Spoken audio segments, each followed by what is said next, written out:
Music volume. There we go. There we go. That's a little better. I can hear me now. Woohoo! Alright. Anyways, yes. As Ramirez mentioned in chat, we were playing Arches. Apparently, it's somewhat of a horror genre game. As far as the story goes. Also deals with some adult topics. It's not like, probably PG-13 R-rated, I guess. I don't know what you would call it, but like it's not gonna pull any punches, and there's gonna be some horror elements to it. So refresh to work.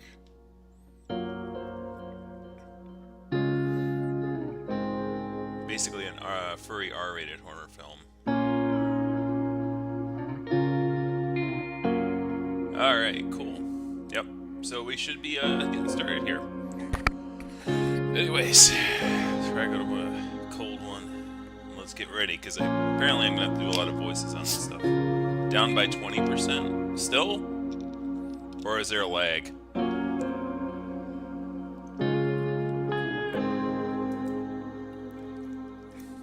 Let's do a pop out here.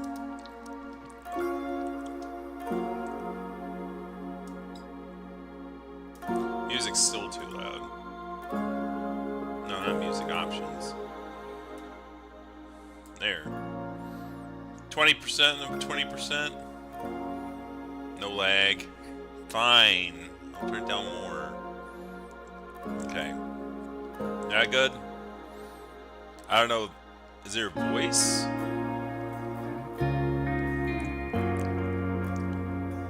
Well, we'll see how that goes. Alright, let's give it a start, shall we? You can start right from the options menu, man. That's pretty nifty. Run. Well, that's not intimidating at all.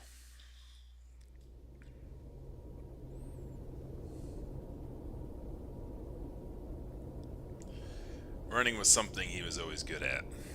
He was always the fastest in his class. Just last year, he came in second in the 200-meter dash at the state track meet.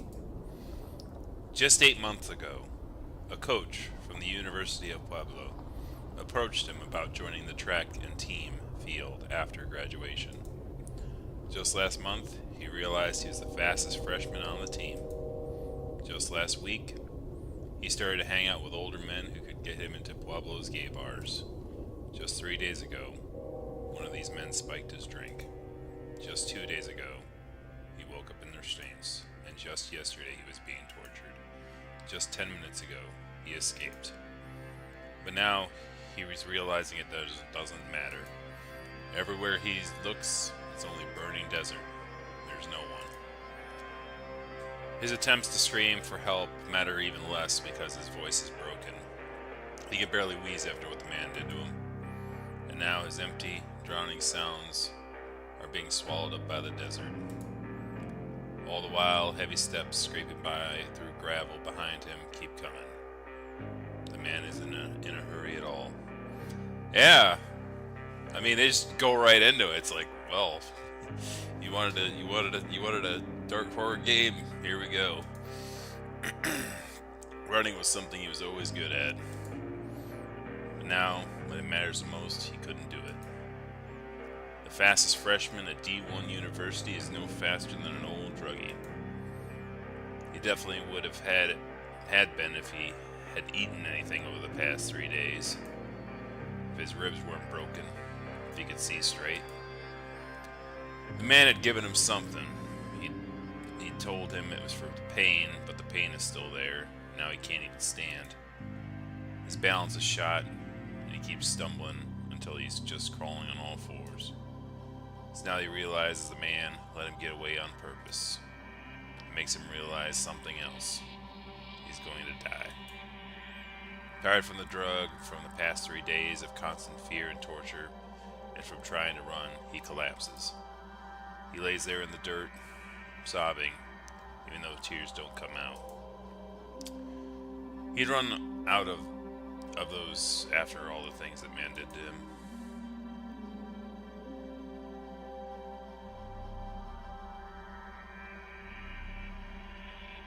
The light above is blinding. He wonders if there is a God. His mother is a devout Catholic, and even though he never believed, he promises this life that he'll become a believer right then and there if it saves him. The crunching, graveling footsteps get closer. I need to go. His voice is still ragged and hoarse. The footsteps come even closer. I have a meat. There's a childish, high-pitched laugh.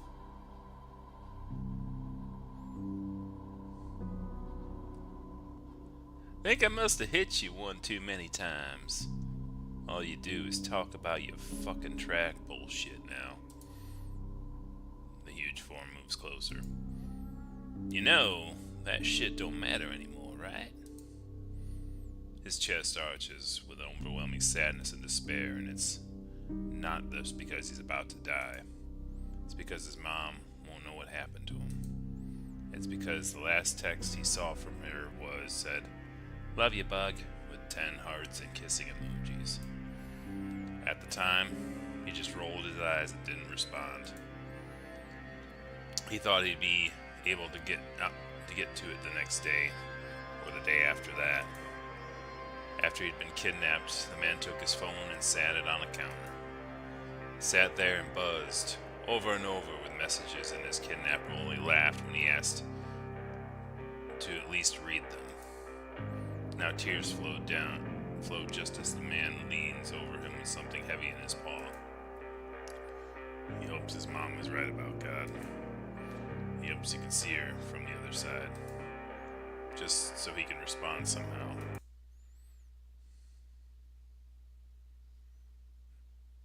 But there's only ellipses.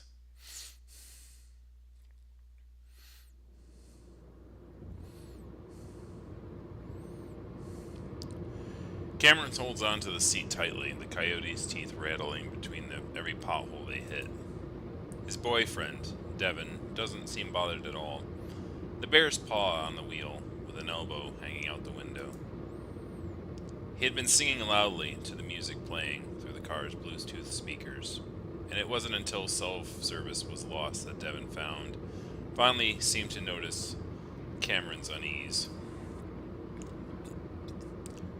You doing all... Let's see, I gotta think of a voice I've already done, like, neutral, gruff narrator.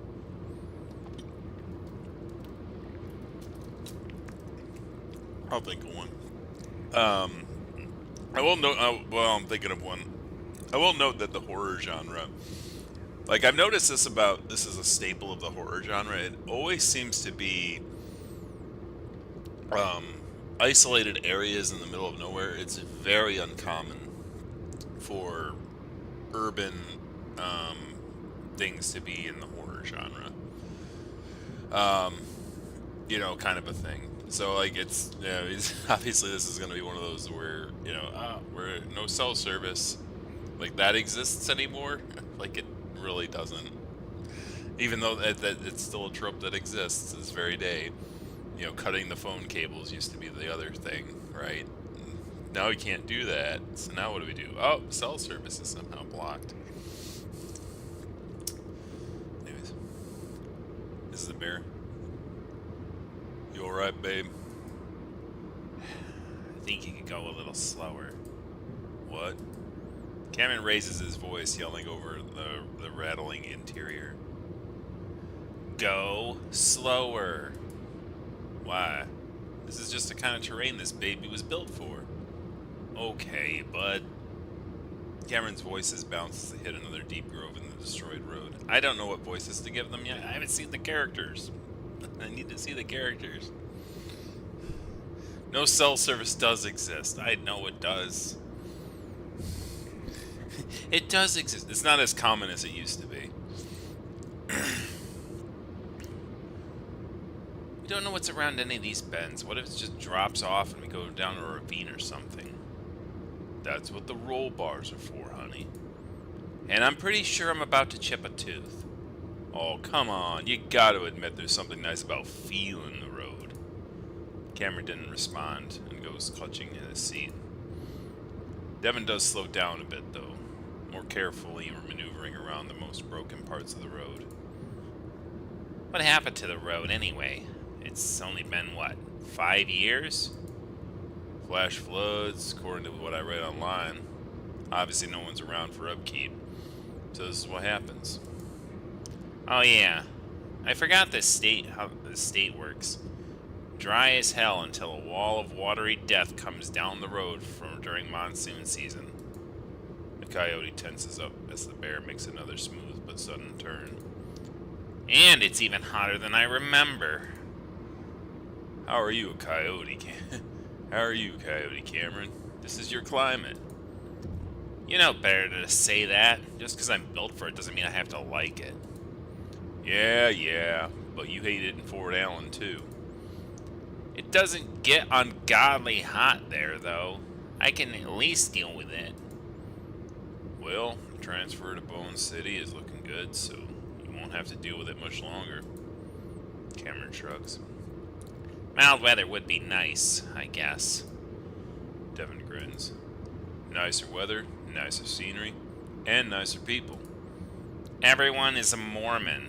Oh, so this is Utah. Okay, got it. Which is why they're nice. So, like, Utah is not that far from this climate. I mean, Utah has a variety of biomes, right? Like, it has the mountains in the north. So, like, it does have, like, an area that's not desert, but most of it's kind of desert. And most of it's kind of like the between the biomes, it would be the waters, and then the dry, and then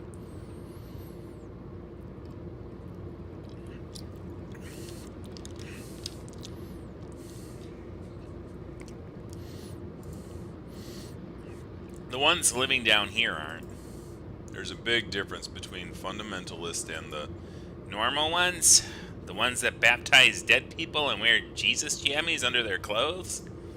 Dev shrugs. Most religions are weird when you break them down like that.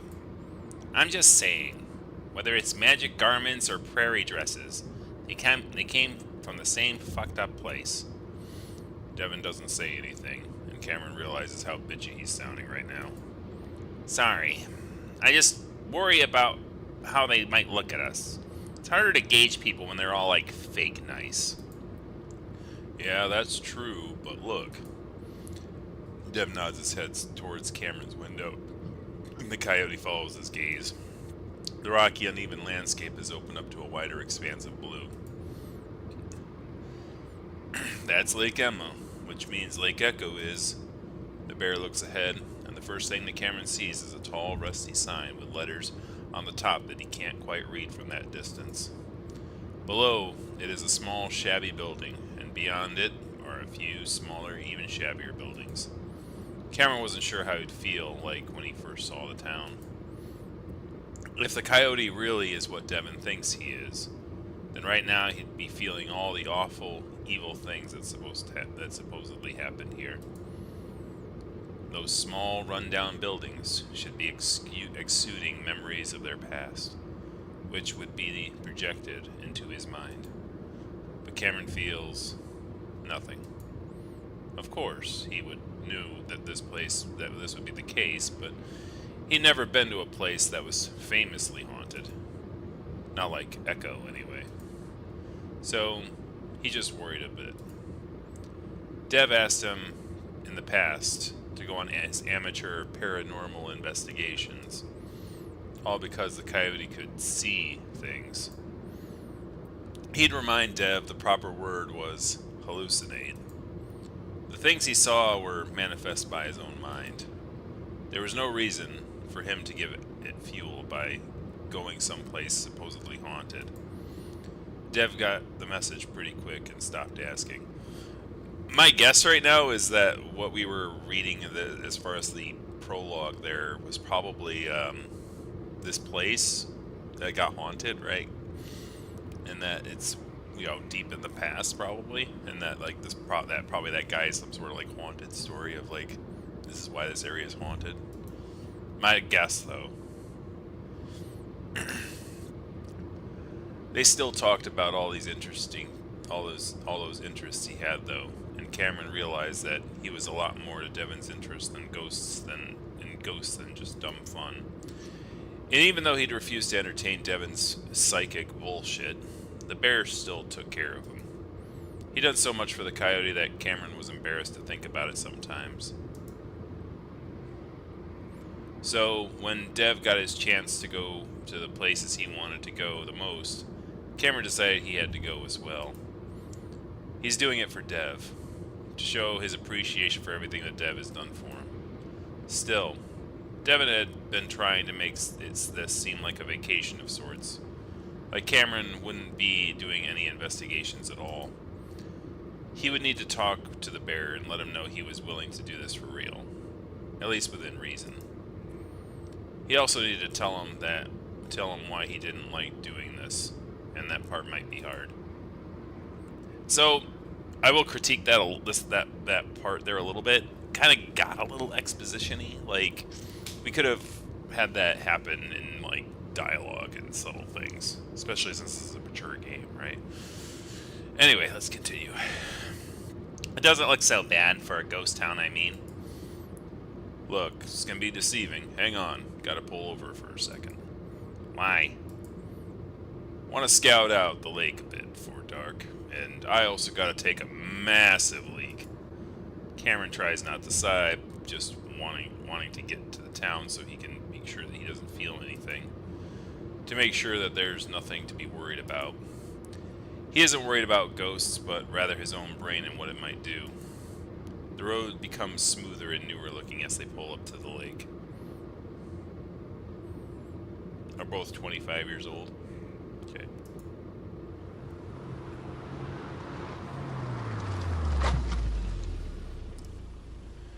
They were trying to turn this reservoir into a recreation spot right when it all happened. They both got out, Cameron stretching his legs gratefully.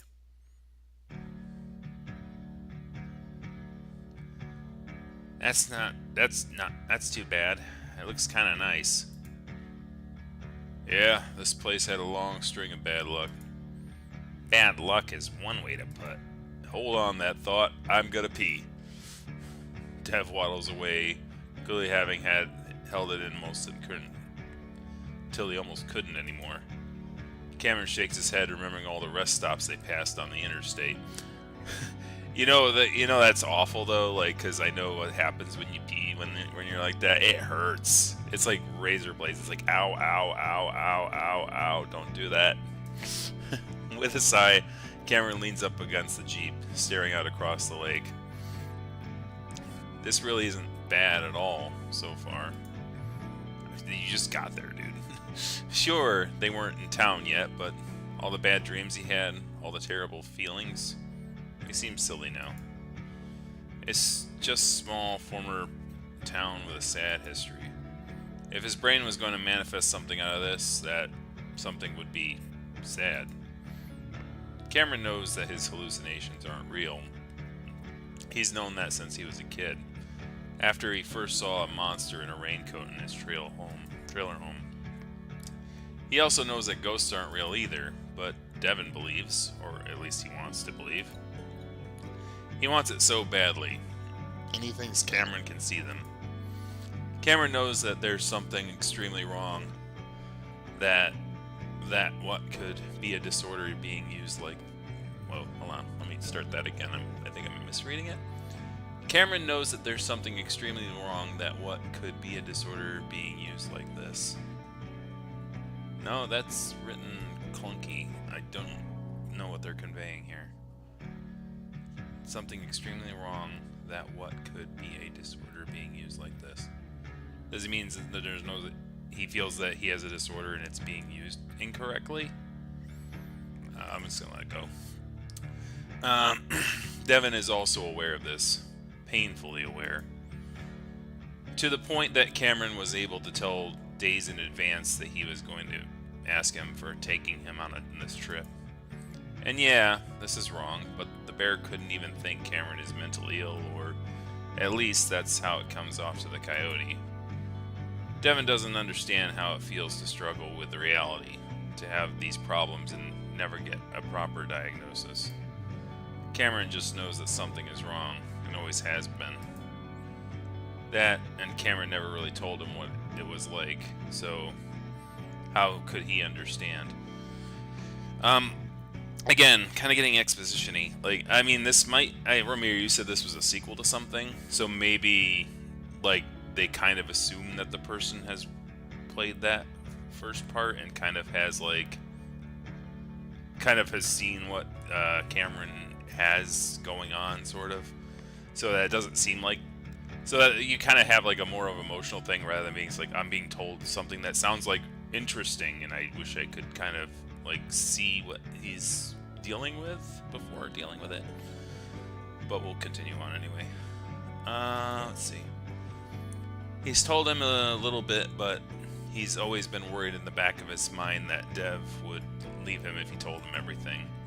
So Dev took these snippets of insight into Cameron's psyche and somehow interpreted them as being gifted.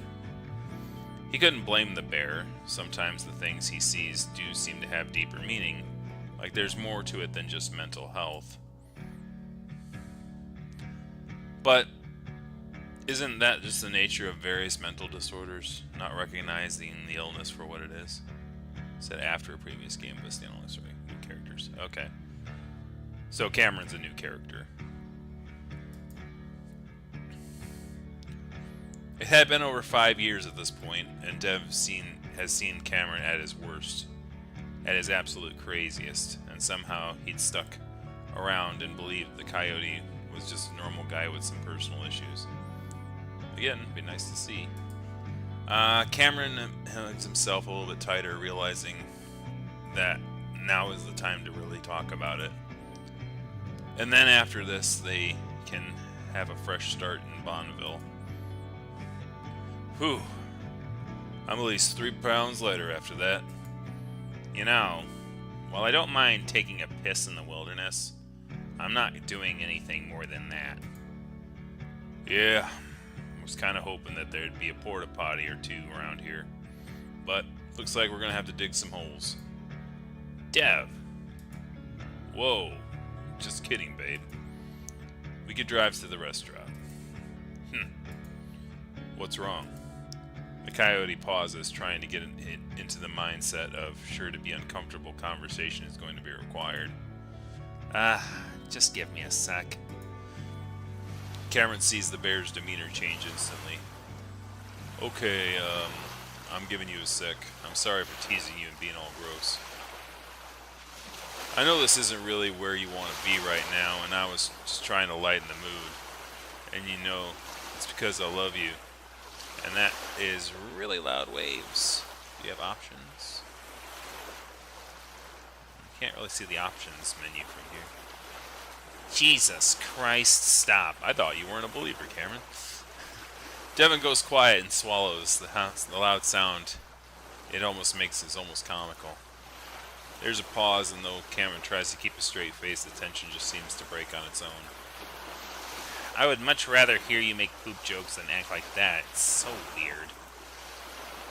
What? Being considerate? Sorta. You are considerate, just not in that weird, anxious way.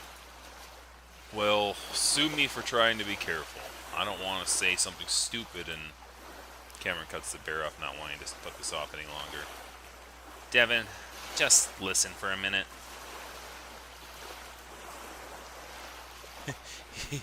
He's one of the Charmin bears, you know. I know you haven't said it, but let's just get it out in the open that we both know I'm here for more than company. I'm not that stupid. And I just want to say that I don't think this is a good idea because what I have is some kind of problem, not an ability. I know. I shouldn't think of it that way, but I researched it, and I just don't think it lines up with you having a mental. Dev cuts himself off, and Cameron sighs deeply. Please don't. I'm sorry. Devin cuts himself off again, trying to hide a wince. I mean, you're right, that we don't exactly know what my problem is. I know it's not good. But what's important is it helps you, whether I think it's real or not. You've done a lot for me, and I want to be able to do the same for you. No, what I think doesn't matter. What's important is So, I'm going to do it. I'm going to be your psychic for the weekend. wait, really? Dev, I'm not spending the whole time role-playing like we're having a good, innocent time in that murder town. I could read your mind that you wanted to be your psychic, so I'm going to be your psychic. Ha-ha! Anyway, but I don't want to make you do something you don't. Oh, I want to. I might not like it, but I want to. If only for you. Cam, Nope, I've made my decision. I'm doing it, but just this once. if you're sure, but please don't put me ahead of your. And I did some research on that forum you linked me to a few years back, so my sixth sense is primed and ready. That seems like the final snap to Devin out of his reluctance and slight annoyance at getting cut off every sentence. Wait, seriously? There are so many people like you on that forum. Did you? Listen, I want you to find your answers. I really do, but I think the worst thing I could do is lie to make you feel better. I'm going to be completely honest in everything. Cameron leans against the Jeep. Whether or not I see something. Of course, that's what I want. And that's why you shouldn't be getting your hopes up right now. I'm just telling you that I'm going to try. The bear stares at Cameron for a few seconds, smiling. What? I'm just glad you and we're together, and that you're here with me. Devin wraps an arm around Cameron, pulling him to his side as he leans against the Jeep, too.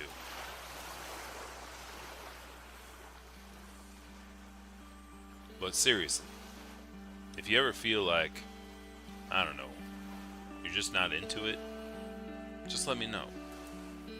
Well, as long as you're not expecting anything, I think it'll be alright. Yeah. Devin goes on, grinning at Cameron. Cameron narrows his eyes. Because I'm getting the feeling you're expecting a lot. Devin pauses to think. Well, I'm also happy that you're being more open like this. I'd always feel like you don't want to talk about it. So, what I'm going to note here before I go on, I'm noticing a lot of narrative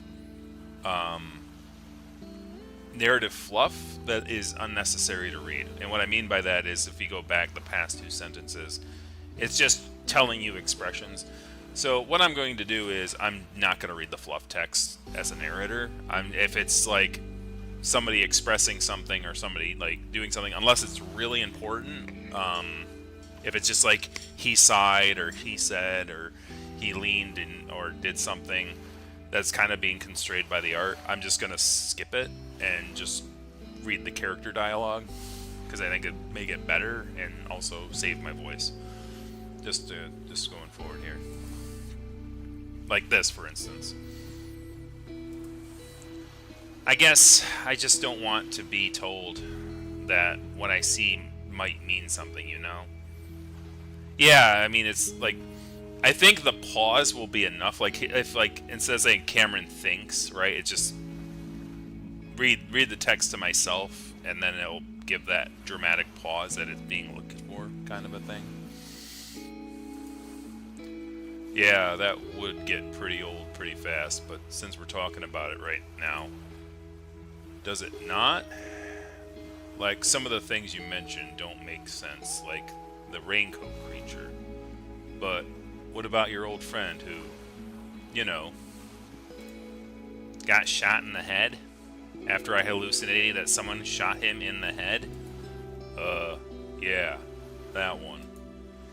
This is what I'm talking about. You and all of us, really, like to see meaning in everything. That we have purpose in life. A reason. Reason, purpose, and the meaning of life means nothing to the universe. Everything just is. Whether it has meaning is up to us. Yes, it's weird I hallucinated the way he would die. But he was also involved in things that could have led to that. I knew he was dealing in drugs in a really risky way. So I knew his life was in danger. And I was on fucking ketamine. All the reason is there. Don't go chasing waterfalls. Please stick to the... Anyway. Well,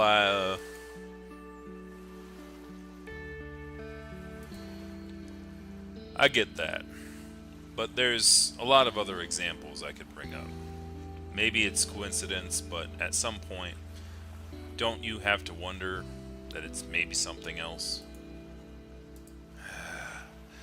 Of course I have. But what always worries me about this paranormal stuff that you're into, and the afterlife and all that, it reminds me of my mom. You know, towards the end, right before I left, she was usually amped up on something to stay awake for her 3 jobs. Whether it was amphetamines or meth, she barely slept. We had this box fan in our trailer, and one day, after she turned it on, she asked me if I could hear someone talking from the fan.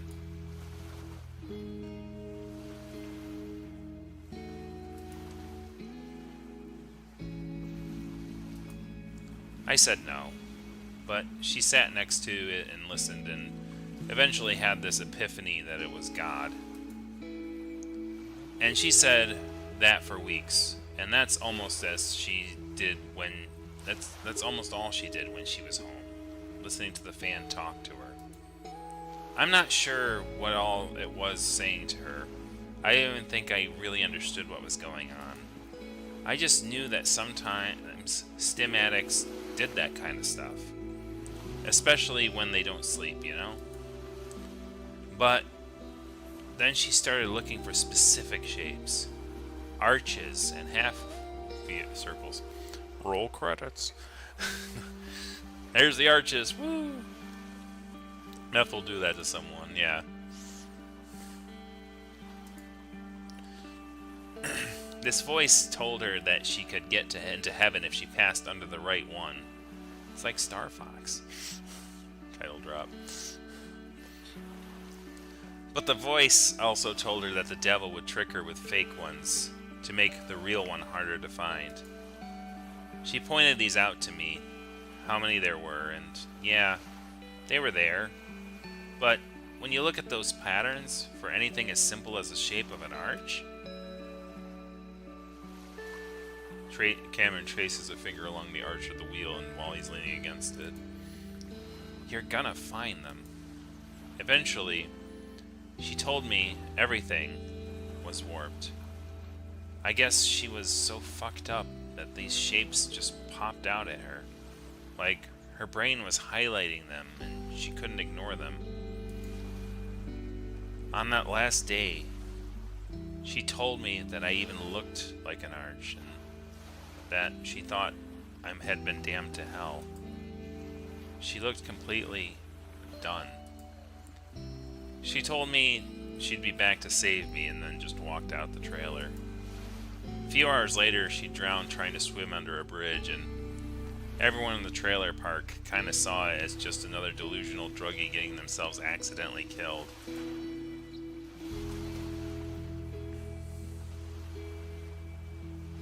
The bear wraps his arms around Cameron tighter. But I think it was a suicide. That she was just so tired of her shitty life that she bet on that bridge being the arch that would lead her to heaven one way or another. So that's why I worry about these patterns, even if it's just something looking for UFOs or ghosts. Like, yeah, the meth and lack of sleep pushed her over the edge, but is there something genetic there too? My dad had problems too. What if I'm predisposed to it? I thought drugs were making it worse, but I haven't used since the second month I'd met you. And I see shit sometimes. I mean, whatever is going on with me, it's stable. But I wonder if it'll last. I would never let that happen to you. I know I say stupid shit about it, but I know it can be dangerous, and I'm always looking out for you. Honestly, it's nice to hear that, because just letting my mom sit next to a fan for 3 hours straight every day, feeding on her delusions, was the dumbest thing I'd ever done. But I was high on my own drug of choice, because I didn't care. But the thing is that even though that hell she was on, she cared. I took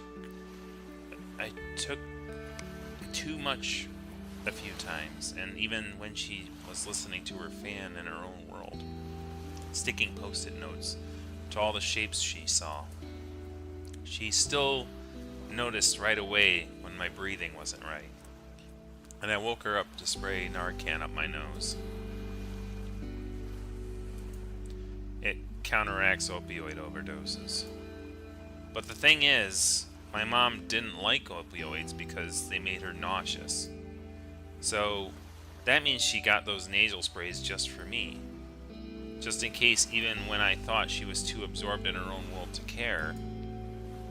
So it hurts to think that about that night.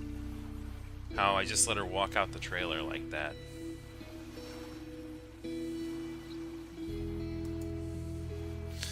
I don't know, it's still a dark story, Strange Love. Even...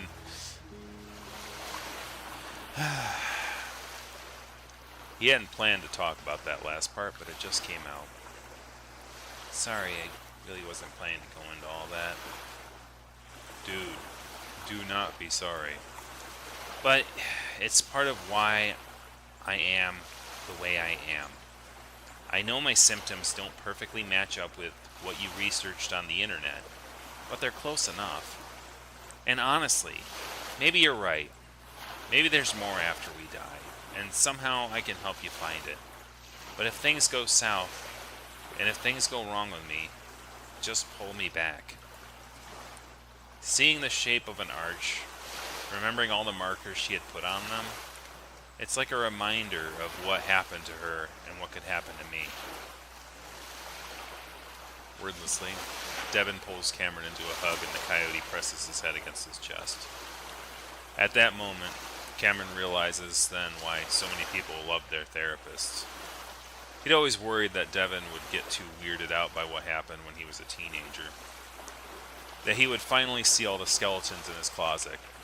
Neglectful, neglected, abusive, abused, and so hopelessly addicted. Just like his mother, the definition of trailer trash. Cameron was all the things at some point in his life, but that doesn't matter to Devin.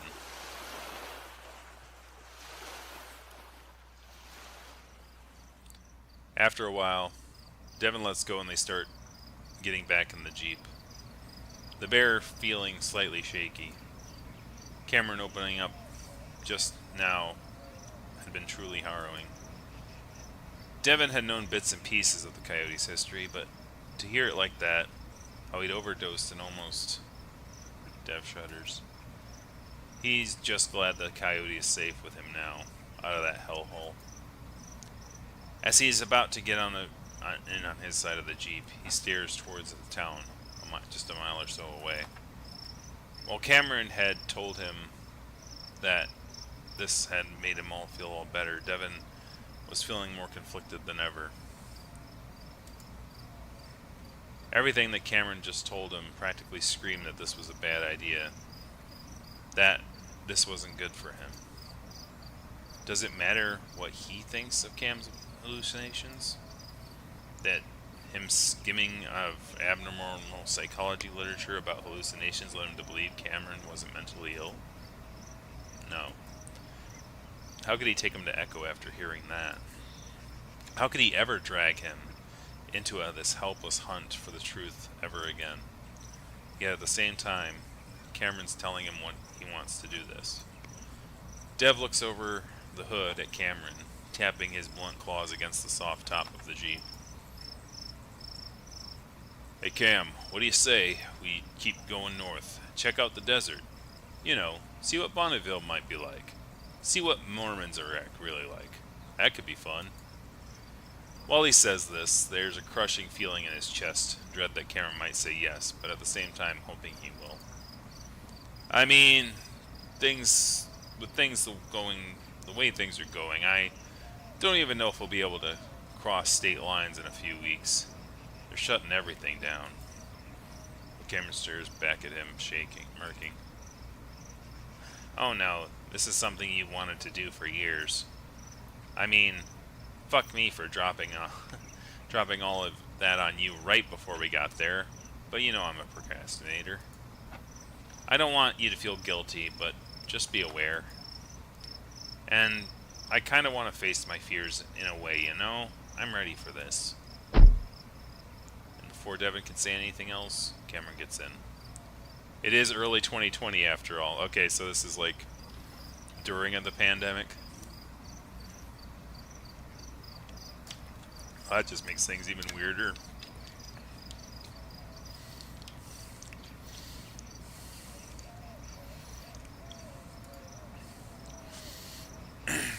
Dev looks over at the lake, actually not sure about what he's about to do. If he was a good boyfriend, he'd drive away from this place. Cameron would yell, curse, and moan about how it took him 10 hours to get there. And Devin would shut him up with some sugary abominations from Starbucks. And he would never talk about Echo again. He would listen to Cameron and trust him about how he really felt about the sea awful stuff. They'd move, get married, get a big house, and sooner or later, Dev would get his answer, because everyone does at the end. As they pull out of the parking lot, he thinks he's made his decision. But even as he tells himself he's going to turn left back up the road they came, he turns right. Because just before he did, he sees a flash of pink in his mind eye floating in the middle of a pond, and it's like something hit him with a full force in the chest. Before he knows it, Echo is ahead of them.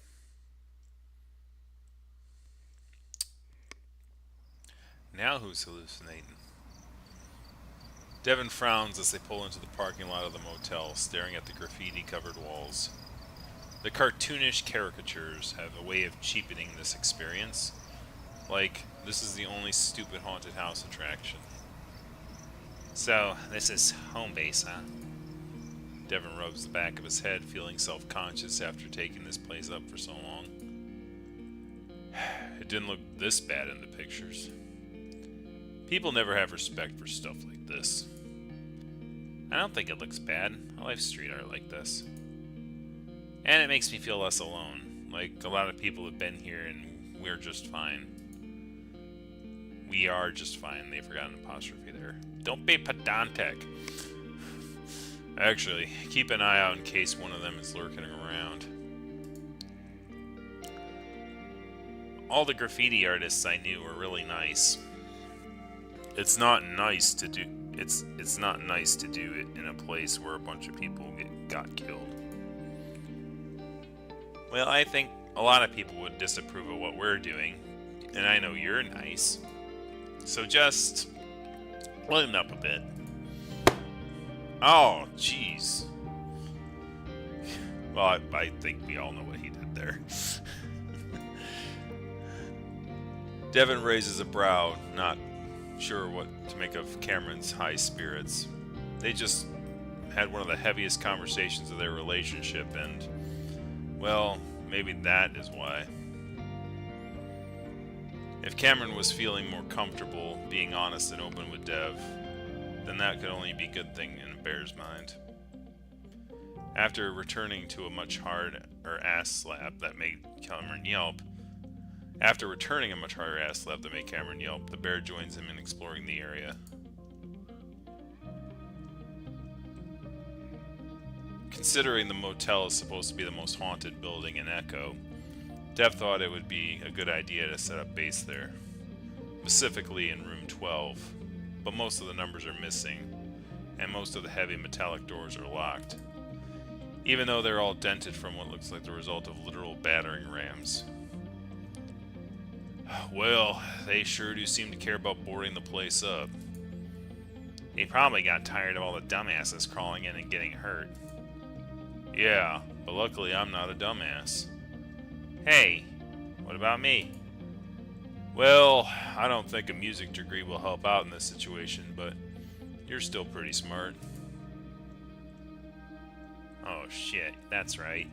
You majored in mechanical engineering, and you work at the most valuable industrial automation in all the country. Well, that's a clunky way of... Heh, yep. Devin is taken aback by just how cold Cameron's response is. Well, go on. Your class in dynamics and calculus-based physics should figure this out for us. Cameron's voice drips with sarcasm, and Dev can only assume he's making fun of the way the bear had tried to impress him with his coursework during their first dates. But Devin tries to salvage the earlier good-natured mood. Well, I could break those boards as long as I'd move my fist at a high velocity. See, the amount of kinetic energy...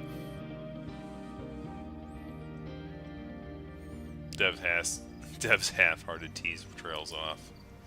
He never much liked the outright disdain his fellow STEM students had for arts and soft sciences.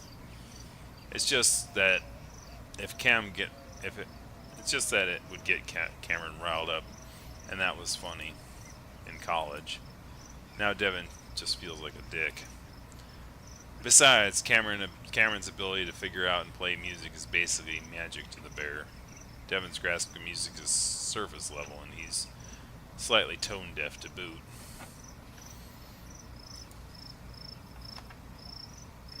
Cameron wouldn't never point this out. He'd just sing along and attempt to harmonize. And while Devin had offered his six-figure salary career before he'd even graduated, he watched Cameron's dreams of working in the music industry slowly evaporate over the past 3 years. Now Cameron is working at a call center he hates. The bear also had thought himself to be so smart in college, and yeah, he did alright. But now that he's become more aware of what a dumbass he is when it comes to communicating with actual people, with his literal boyfriend, he needed to apologize for this one. The bear clears his throat. You okay, Dev shovels up to the coyote, but before he can say anything, Cameron just points at a door. See? Number 8. The door over there is number 3. So counting in this direction, Cameron's frosty demeanor is completely gone. 10, 11, and room 12. And when you know, it's open.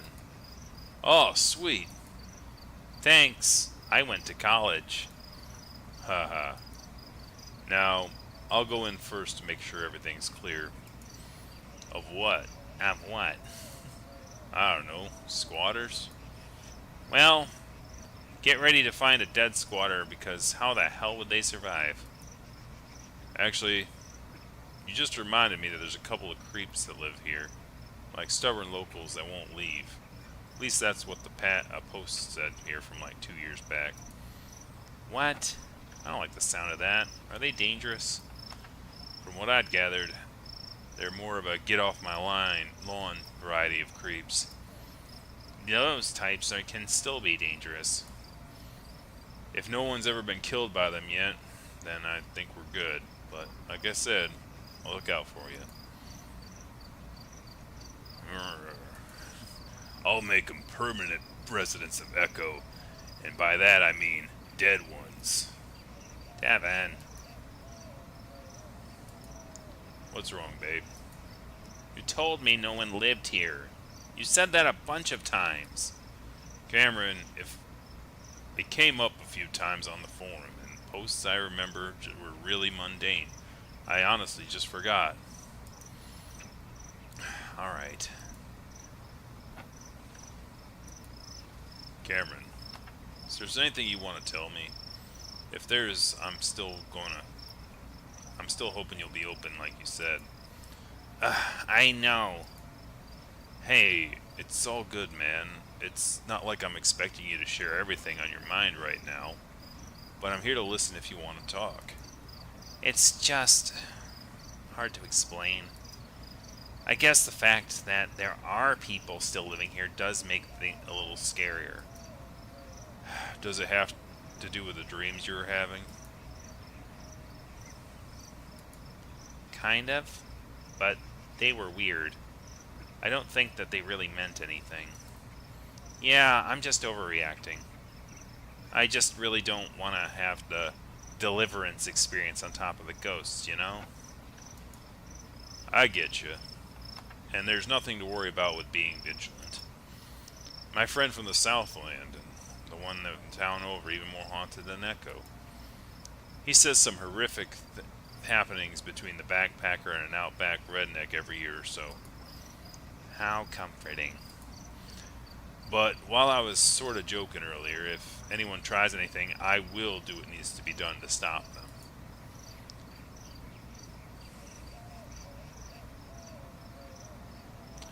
Dev doesn't tell Cameron that in that moment he kind of does wish that he'd gone through with getting a gun for protection. If those men were still around, the bear had no doubt that they would have plenty of guns. Well, let's not think about that because it's not going to happen. Unless they are squatting in that room. Not for long.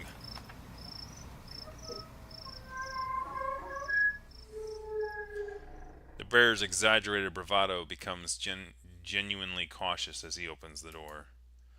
The room is hotter than it is outside, and as if magnifying and trapping the heat. Okay, yeah, this is doable. Hey Cam, all clear.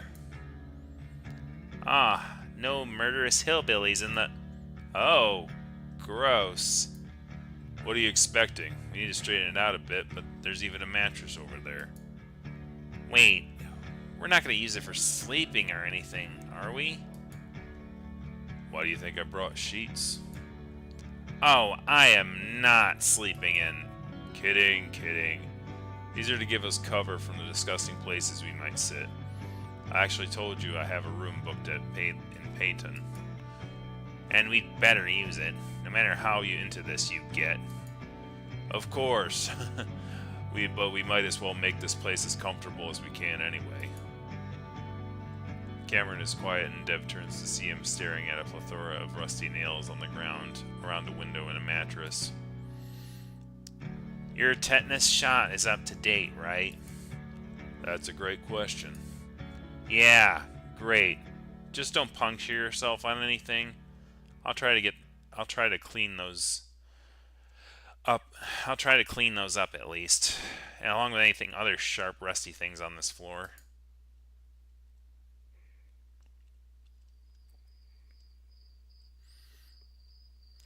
Cameron watches Dev step back, brushing his paws against each other loudly. Well, I say that's rather cozy, don't you think? I've seen actual homes that look worse, so yeah, I'd say so.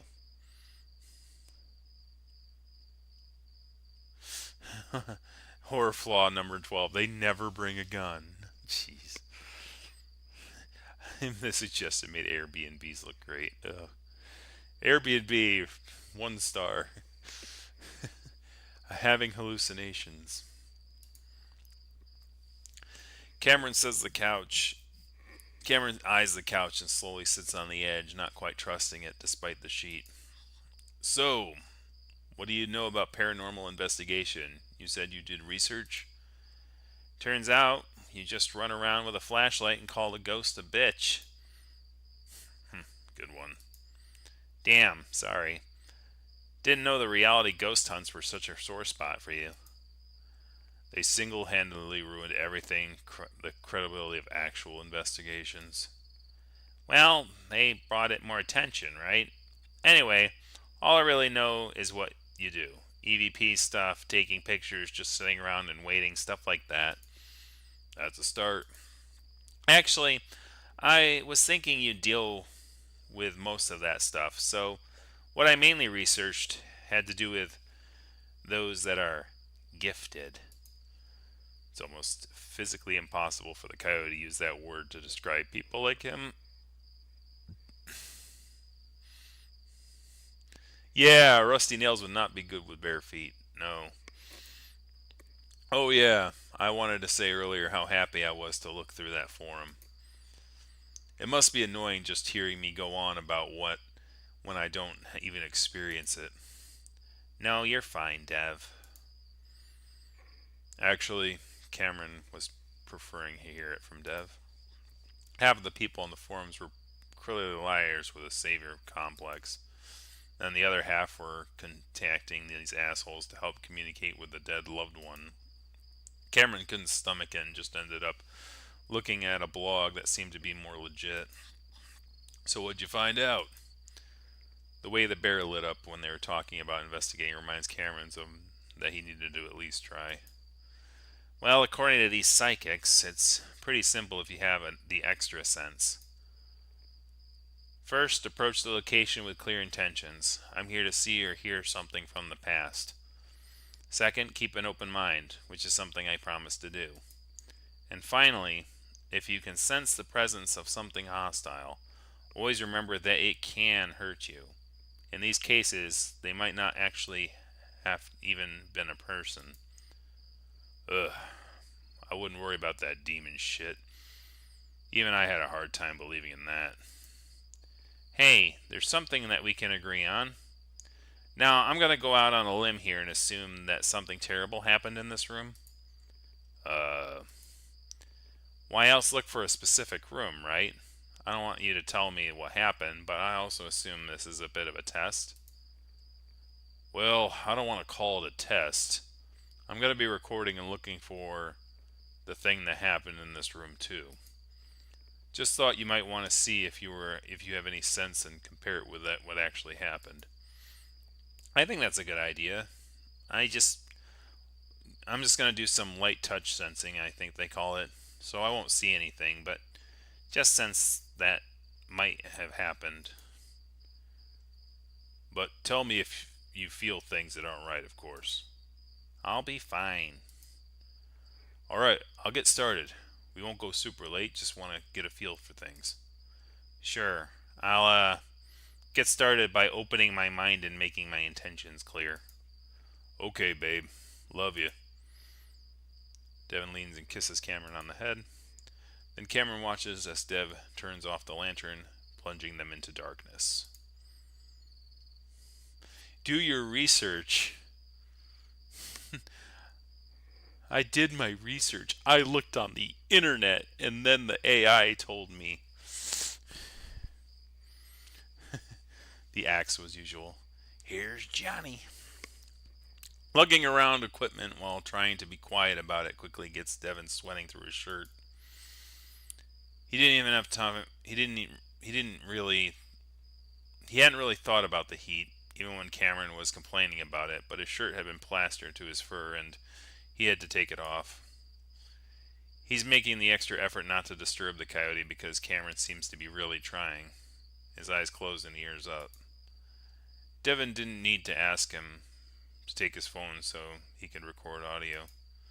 He just did it. And to Devin, that just proves how much Cameron wants to do this. As Devin goes about testing his equipment, Cameron shifts and mumbles something. Dev perks up. Hey, hun, I'm right here. You alright? I need to get more comfortable. And at the same time, he adjusts himself to his feet, so that his feet are on the suitcase in front of him. Oh, okay. Something about Cameron's demeanor is bothering Devin, and Cameron's words are a little bit slurred, and he does seem kind of not quite there. Should he put him out of it? Devin never really seen a psychic in action before, so maybe this is normal, like a trance. He hopes it's normal because even if Devin can find his answers, he'd give them up for Cameron to discover he isn't psychotic. As he's fiddled with his EMF sensor, Dredd suddenly clutches his chest. What if the opposite happened, and Cameron really did lose his mind? Like when his mom got psychosis. If that happens, Devin is only now realizing that he would be responsible. And how could Cameron forgive him for that? How could he forgive himself?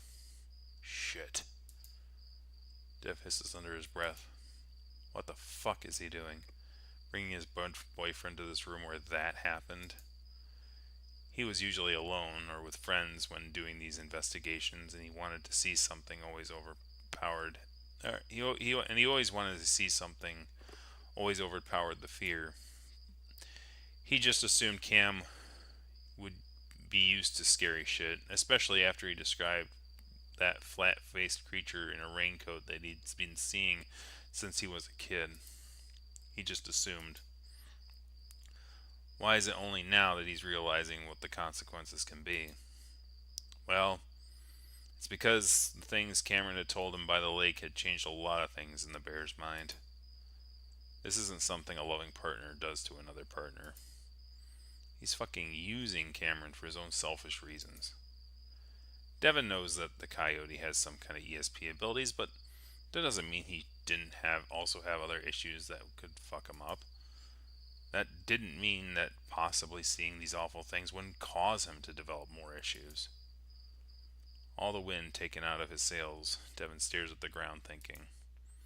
Then he gets up and paces for a bit, beginning to make up his mind, deciding that after this, they're done no matter what. The bear looks at the closet, and one werewolf from the Mestead Tribal Council hung himself in the early 90s. If only he could see one thing, just one sliver of proof that she's okay on the other side, he'd be at peace with all this. Really, the biggest hurdle ahead of him is the embarrassment of ditching his plans and figuring out how to tell Cameron why. Dev lets out a shuddering sigh, standing in the closet looking at that bar, wondering if it's the same one that the wolf used. Devin feels something. Not a good something. A chill runs up his spine, and suddenly he's shivering. No way. It's actually happening. Holy shit. Holy shit. It's all he could manage to say. It's happening, but it feels so wrong. Then a fear that he's never known before takes over. He wants to turn around. He wants to call out to Cameron, but it's like something is around his neck, holding him in place. Then he hears a terrible sound behind him.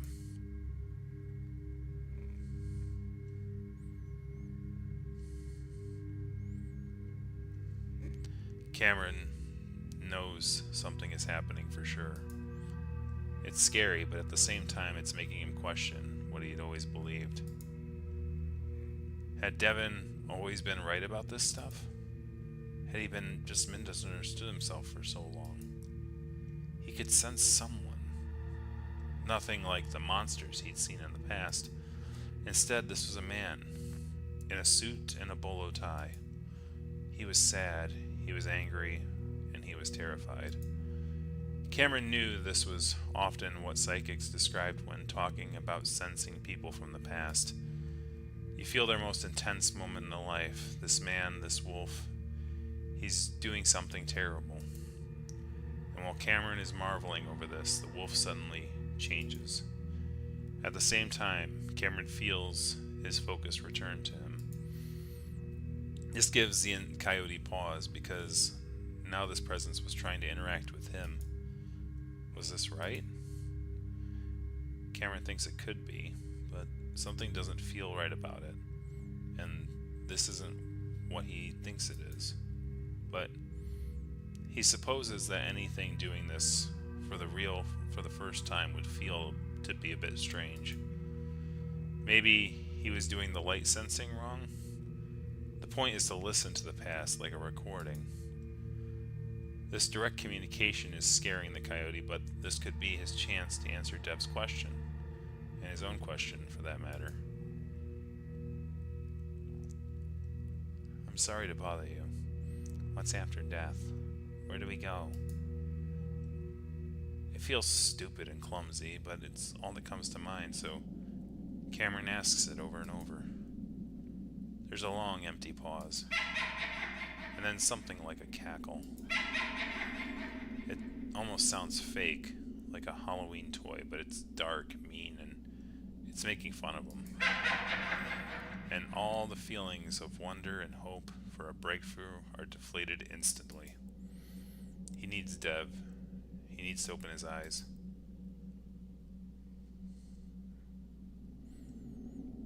Cameron's eyes are heavy and can barely focus. Something has gone terribly wrong. The presence is evil, malicious. This isn't a person. Now all that the coyote can sense is a profound tragedy has just taken place. He needs Devin and he needs to see him as his vision begins to slowly focus.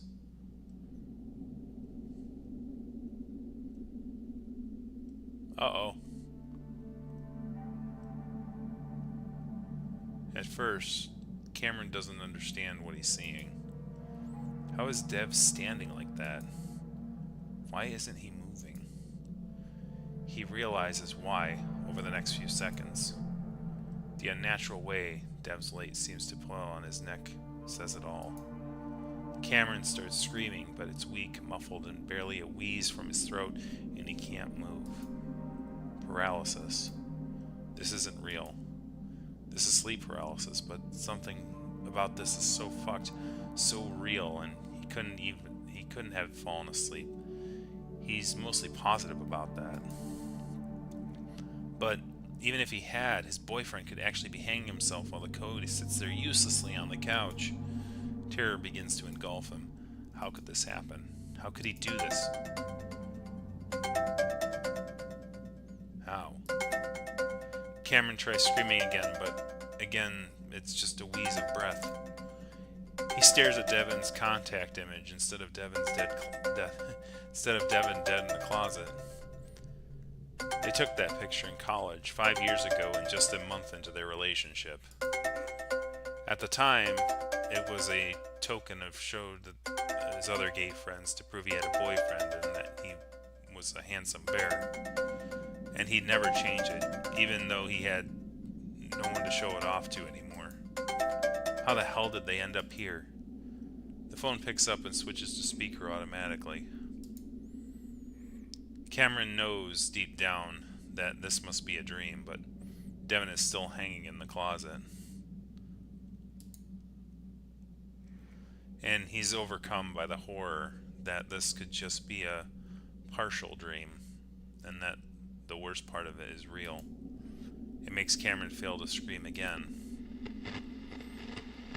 You want to know, like... Cameron stares at the phone, unable to understand through the static, but able to recognize the voice. You said you want to know what it's like to die. I'd say it's like drowning forever, conscience forever, while you suffocate for what made you happy while you were alive. Then again, you don't believe in anything, so what you really want to know is what it's like to disappear, because you're scared. You tell yourself you want to die, and you wish your mom didn't save your worthless life, and you deserve it. Now you tell yourself that if it weren't for me, you'd have ended things back in college. We both know that's a lie, because you're a fucking coward. You'd stay alive as long as you can be with someone who can keep you alive. I could have treated you like absolute shit the past 5 years, and you'd still be around today. You fucking begged Dylan not to leave you, just weeks after he punched you and gave you that scar. The one you said you got from falling down against a cabinet. You're sick. Meanwhile, you let me put you in this situation. You said you wanted it. Do you still want it? No, please God, no. Cameron couldn't move his lips. Anyway, I'm getting a little off topic, aren't I? You wanted to know what the afterlife is like? I'll give you an idea. Yo, Lupita, tell my boyfriend what it's like.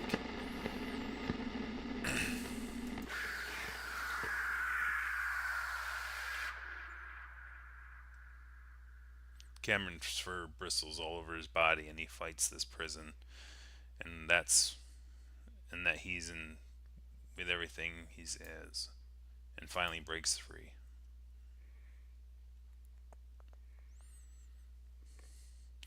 Takes Devin a moment to realize the terrible sound is coming from Cameron. He's never heard him make a sound like that before, After that moment, whatever it is that had a hold on the bear dissolves and Devon turns around, heaving for breath. When Dev looks at him, he sees Cameron's eyes are wide open. Cameron!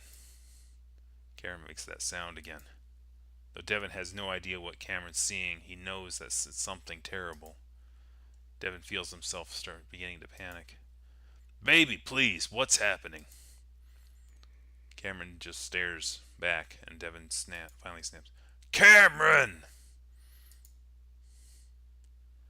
Devon is stepping out of the closet when suddenly Cameron lunges off the couch, making a feral sound. The look in the coyote's eyes are so intensely unlike him that Devon draws back in fear. Honey, it's me. To Devon's shock, Cameron's paws fly to the bear's neck, but instead of squeezing like he thinks he's going to do, they rip the thick fur there. Wait, stop! Devon manages to catch Cameron's paw in his much larger paws, easily restraining the smaller male. Cameron continues to stare at Devon's neck, seeming to search for intently. Then he looks up at Dev's face. I saw you dead. You called me and screamed at me. Though Devon doesn't understand, he can tell that this wasn't one of Cameron's typical night terrors. The look on his face says it all. Fuck. I'm really, really sorry. I'm driving you to Peyton right now, or wherever the hell you want to go. But as Devon tried to pull open the door, Cameron resists. Wait. Just let me catch my breath, okay? Okay. Just take deep breaths, okay? Devon fumbles with the lantern. He's with the lantern until he turns it on.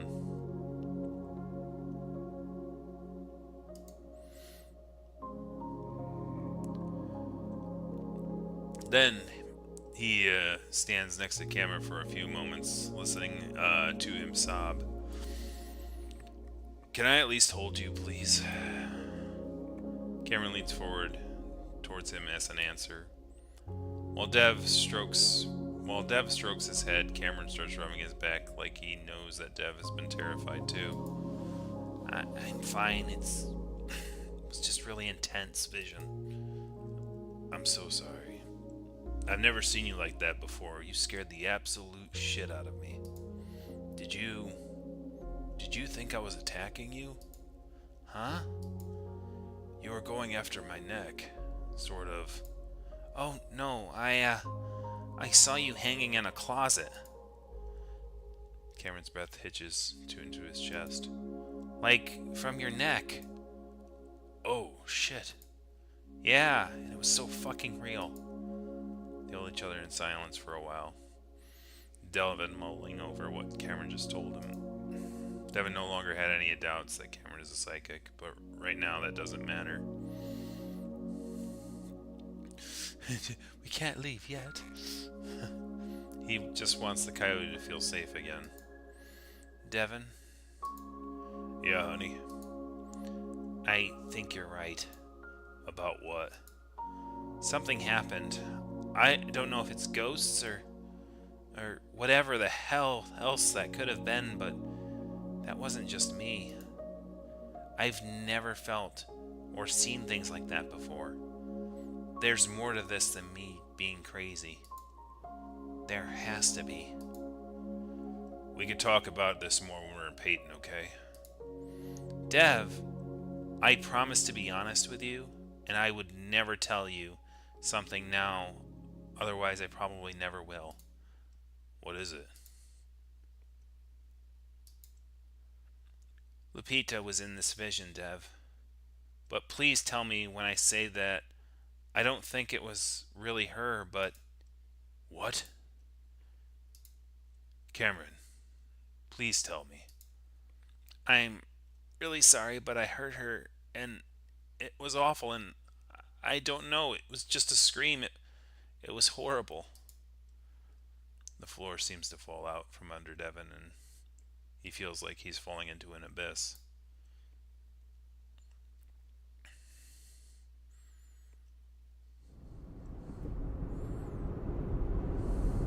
That's a cool effect. Why did you use that in the opening? But obviously, like, I'm kind of glad that they kind of held it to that. It's like,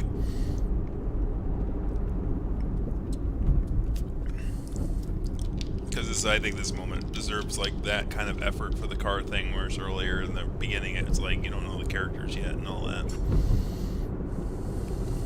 So, by the way, I can hit H, I think.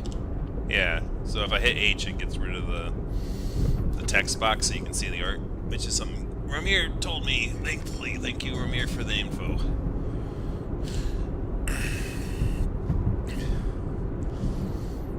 Cameron watches as the motel parking lot disappears into the night. They had left most of their stuff behind in the room, only bringing along what they absolutely needed. Cameron had wanted to take a bit slower to think things over before running away like this. But weirdly enough, it was Devin who was ushering him out as quickly as he could. Well, no, it made sense. What was truly weird was how Cameron had felt and how he feels now. Despite what had happened, despite the absolute horror of it all, there's a part of Cameron that still wants to stay. Cameron has to assume that this was nothing like what Dev had seen in his previous investigations, that maybe he also felt that overwhelming sense of wrongness. But it also feels wrong to just leave after hearing what he had heard. He'd expected Dev to stay away from Cameron, to stay after Cameron told him about Lupita. If Dev had asked him to stay, Cameron would have done so, if only to search for a better closure after hearing her scream. Despite Dev's calm appearance, Cameron knows that his mind must be in turmoil right now. Now, with the night ending like this, he thinks that maybe he should have just told Kevin what he had heard. Yeah, he promised to be absolute, to be honest with it, but the hallucination, no, the vision, felt like a lie somehow, a trick. It felt real, it happened, but it also felt like something nefarious was behind it all. He felt it when the wolf focused on him, as if that unseen something had taken the wheel and started steering things where it wanted them to go. Even if he has no idea what that something could be, Cameron hopes that's the case. The alternative is that the afterlife really is only about suffering, and that would mean his mother is in the same place. Everyone's going to that place. Cameron squirms in his seat, the feeling of suffocating dread creeping up under his neck. Drowning forever.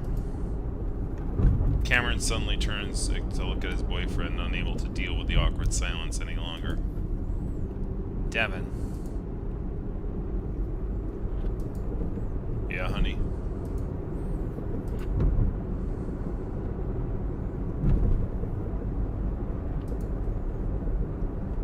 Still, there's a sense of urgency in his in Dev's driving, like he's trying to get out of there as fast as he can.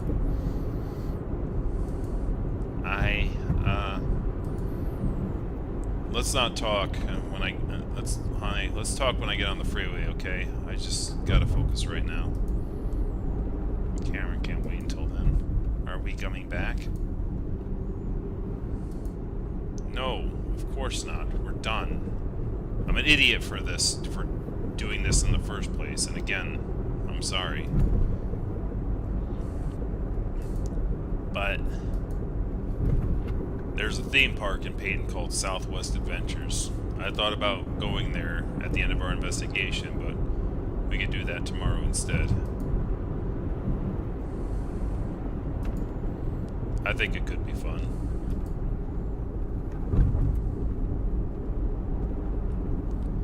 Cameron is almost certain that's the same word Devin used to just before they left to describe how the investigation would feel.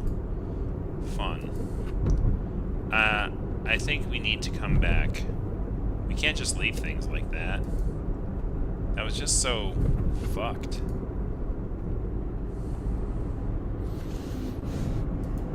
Sorry, No, you're fine.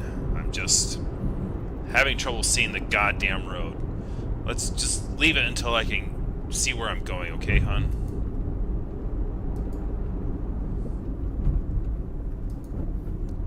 I think we should come back tomorrow. Keep things going like you planned. There's something more to this, and I want to help find out what it is.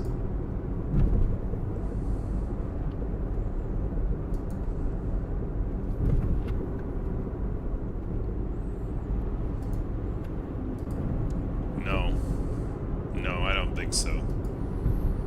I'll probably come back, but with another psychic. I'm not gonna put you through that again.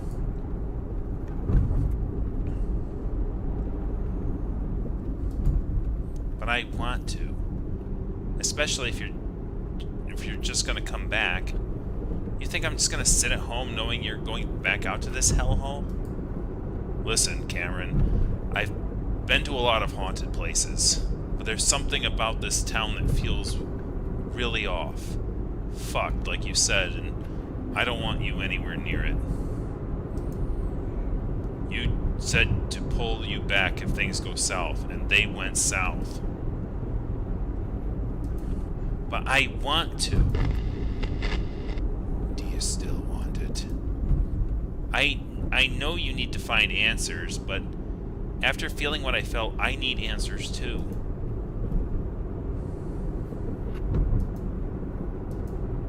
Babe, let's talk about this later. I just want to get us to Peyton safely right now. And that's when Cameron's determination dries up. He hates himself for being such a coward. Things had always felt unequal in their relationship, but it was rare for Deb to just say it out loud, to tell the coyote what's good for him, even though Cameron told him what he wanted. It's nothing like it was with Dallin, but the feeling is similar, and Cameron doesn't like that. Well, what if I don't want to come back later either? What if I don't want you to come back here either? Devin takes it. Then we can talk about it when we're safely back home. They're halfway past the lake, the body of water looking like a giant dark pit, except for the moon glitters on its surface. And that's when Cameron sees something out of the corner of his eye. There's something on the road between the two craters of broken asphalt. Cameron stares for a few seconds, not sure if he's seeing what he thinks he's seeing. He waits for Devin to say something, to wonder what the hell is in front of them. But he says nothing, almost like he doesn't see it. Yet, there it is, right in front of them. And it's right where Devin is about to go, and the bear isn't stopping. Cameron manages to jerk himself out of his stunned daze. Oh my god, Dev, look! What? Devin finally looks at Cameron, his eyes off the road, and still the Jeep moves forward. Stop! Why isn't he stopping? The coyote does the first thing that comes to mind. Time slows down. It's just like what happened back in high school right before he got hit by a car while skateboarding. He has more time to react now than he thought. Than they did, though. And he slides his arm under his seatbelt to get free that reaches for Devin's side.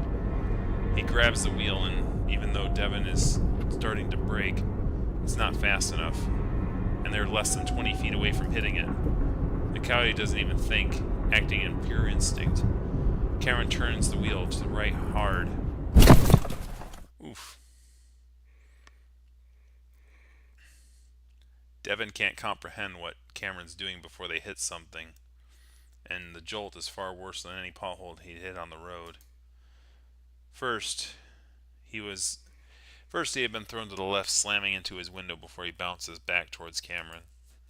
Then the bear is thrown into his seatbelt.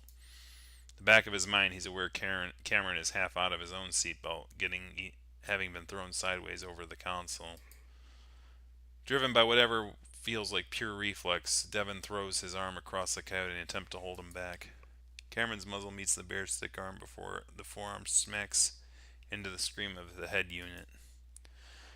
A numbing, tingling feeling explodes across his entire arm. Ah, fuck! Dev brings his arm to his chest, cradling it as he winces. Are you alright? Cameron's breathless voice next to him is enough to reassure Dev that the coyote is not seriously injured. The airbags haven't deployed yet, even though the impact felt serious. Yeah, my funny bone. What about you? Let me see your face.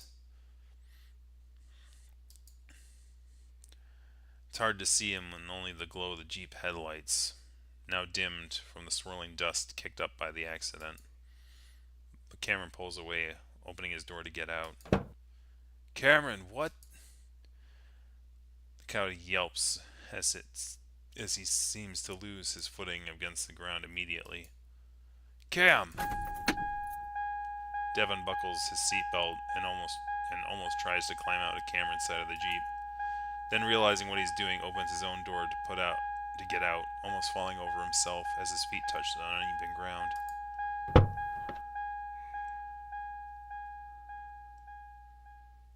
Dust coats his mouth as he looks up the road, and he immediately can see Echo from here.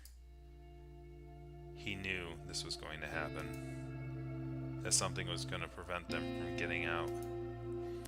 He could feel it since he started driving. He didn't expect Cameron to cause it.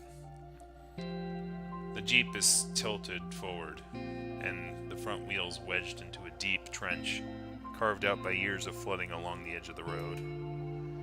Dev stumbles around the front of the Jeep, squinting against the headlights, before looking down where Cameron had fallen, but he sees only blackness. Cameron! He starts to panic. Seriously, considering that the coyote could have fallen into a sinkhole, but then... Over here!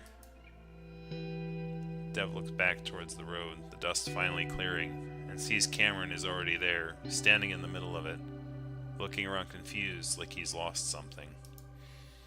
What the fuck are you doing? Dev stumbles around the Jeep, but wanted to get the coyote back inside so he doesn't go running off somewhere. The bear already suspects Cameron is having a mental breakdown, and if they don't get the hell out of here soon, Dev thinks he might join him. I saw someone. Cameron, slow down. Let me see your face. It felt like it almost broke my arm. No, I know I did. Cameron ignores Dev's paws that are reaching out toward him and starts walking up the road, looking back and forth. Cam.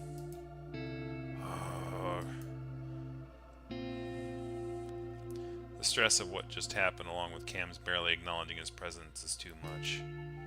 He grabs Cameron's arm, forcing him to turn fully around to face him. What the hell are you doing? Cameron flinches and raises his arm up, crossing one wrist over the other, covering his face like he thinks Dev is going to... Cameron, what? But the coyote lowers his arms, looking around again. I saw something. Someone. It was like a little kid in the road. Didn't you see them? Devin wants to ask why Cameron acted like he was going to get hit, but the coyote is in such a distress that the bear isn't sure what to say.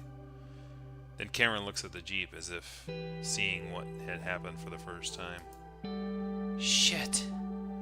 I didn't mean to crash your car. I swear I saw someone, and I wouldn't do that on purpose. Cameron's breath started to become erratic, gasping for air. Honey, come here. I can't breathe. Dev wraps his arms around the coyote even as he starts to try to pull away. Let's go. I need to go. Listen, Cameron. Breathe with me. Dev presses the side of Cameron's head with his chest and takes a deep breath.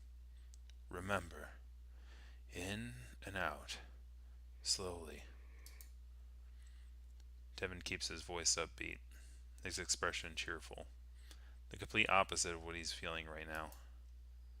But showing how distressed he is clearly isn't helping the situation. So this breathing exercise is also for his benefit. The last time they done this was at least a few years ago now.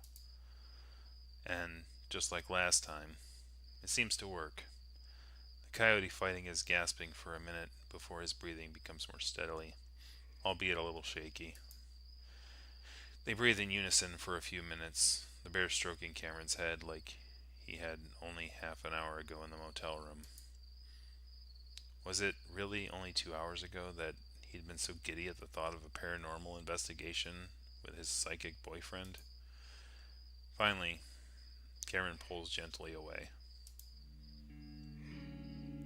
I'm sorry. Hey, don't apologize. You said you thought you saw someone? I thought I did. I didn't mean to fuck up your car, though. Well, if you thought you saw someone, then I'm glad you did that. Considering how slow we were going, I'd rather the car hit the dirt than run over somebody. Now, just hold still for a second so I can check you. You face planted into my arm pretty hard back there. Dev gently turns Cameron towards the headlights of the still running car, lightly running his blunt claws through the fur. I thought it was an otter. I could see the tail and everything. One of Devon's claws grazes over a small lump under Cameron's fur on the bridge of his snout, and the coyote winces. Does that hurt? A little bit. I didn't even notice until just now. That's probably from my elbow.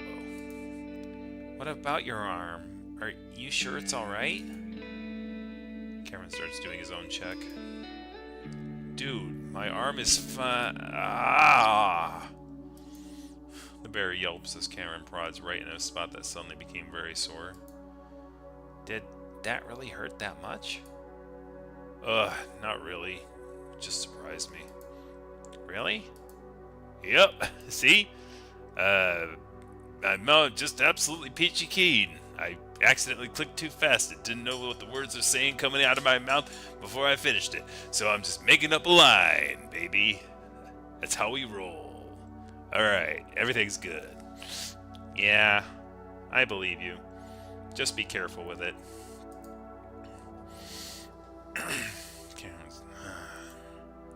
I'm going crazy. The relief Devon had felt after seeing Cameron returning to his usual snarky self deflates at those words. What? No, you're not. You're just... We're both on edge right now. Well, it really did feel like I was losing my mind for a minute there. Thanks for helping me. Of course, now, just gotta check out the damage.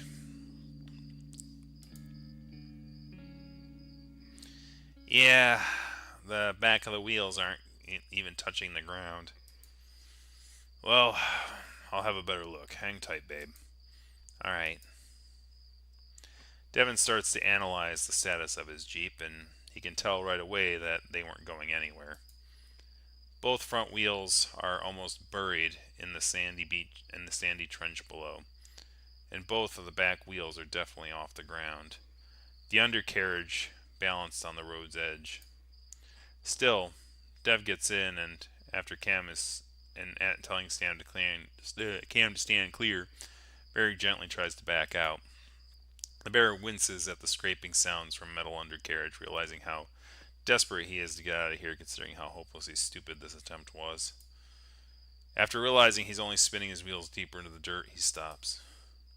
The bear turns off the engine, sighing and pressing his head against the steering wheel. Sure, it sucked that his Jeep is probably all fucked up now, but that doesn't matter. More than anything, he just wants to be out of Echo. He thinks back at how strange it is that Cameron immediately tried to convince him that he didn't do it on purpose. Devon didn't need to be convinced because he hadn't even considered that that was the case. But because of how he brought it up, Devon quickly shuts that down, deciding now it isn't the time for shitty thoughts like that. Finally, the bear gets out, fixing a smile on his face again so Cameron wouldn't feel bad. Alright, so... Cameron? Devin looks around to his dismay, spots the coyotes away up the road towards Echo again, though he's standing off to the side, right next to the lake. He's looking over the edge, down at the water. Hey Cameron, you alright? The bear jogs up to the coyote, putting an arm around him. What Jeep owner doesn't have a winch? That's true. You alright? Yeah. Stay next to me, alright? I want to be close after everything that's happened. I was just trying to stay out of the way. Are you looking for something?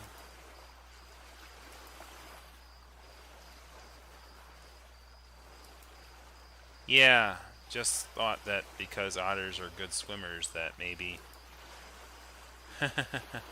Sorry, I'm crazy. Don't mind me.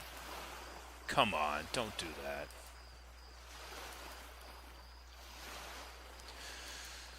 Back in the early 2000s, an otter kid drowned in this lake. I wonder if maybe that's what you saw. Really?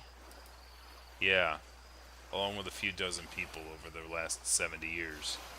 I have a list for the lake and other places we were gonna go. Sure, so you're saying I saw it because I'm psychic? You don't seem very thrilled with that idea. I'm not thrilled with any of this anymore.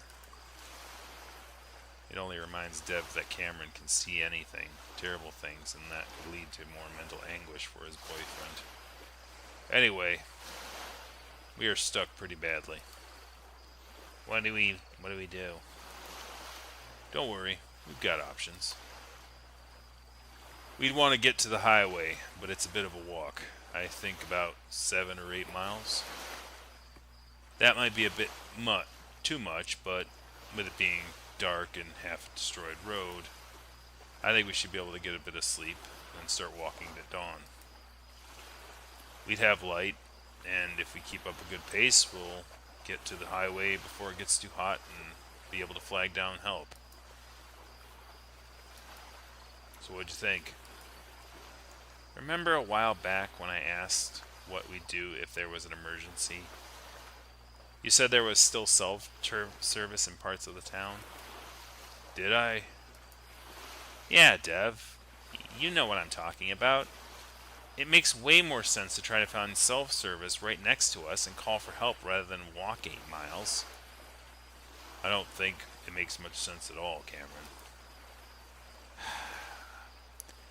We were looking for trouble, Devin. I think we'll be fine as long as I'm not trying to see shit. But you just saw. Ugh. I just want to get the fuck out of here and get you home.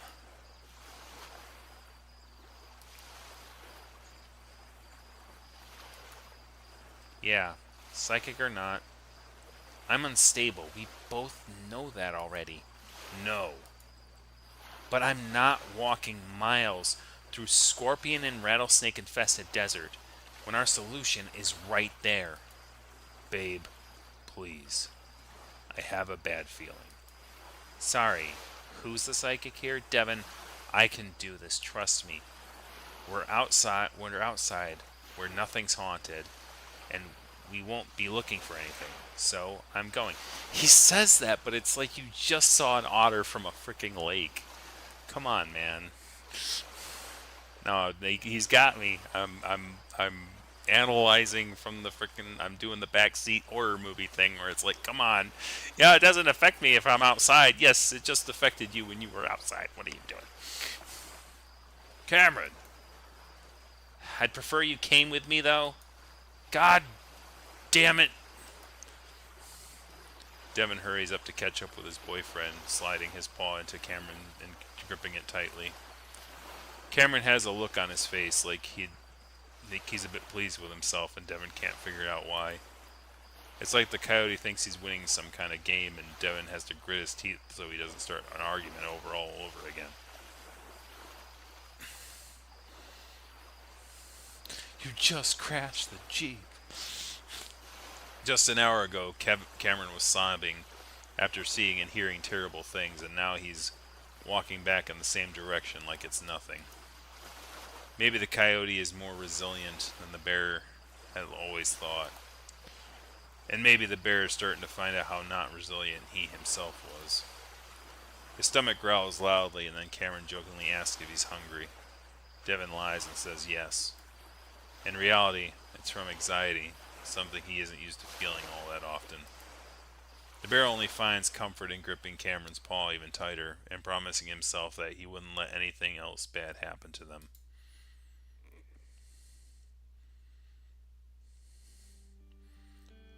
How's it going, Summer? Yeah, this is like textbook protagonist behavior. Let's go back to the place where there was all these problems. Come on, let's go.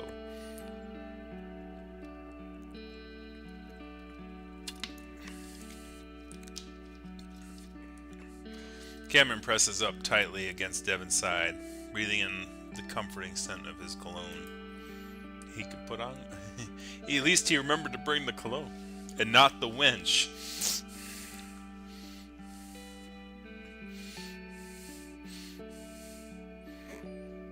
Cam's show of confidence has mostly diminished at this point, especially as they're passing the motel.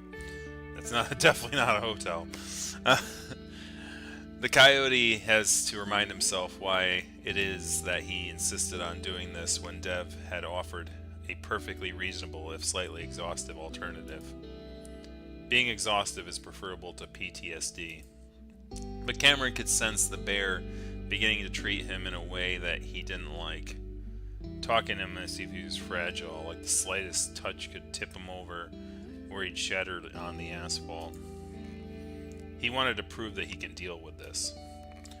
Which is why he has us to smirk at himself right now, because he definitely wouldn't have made it this far if Devin weren't by his side.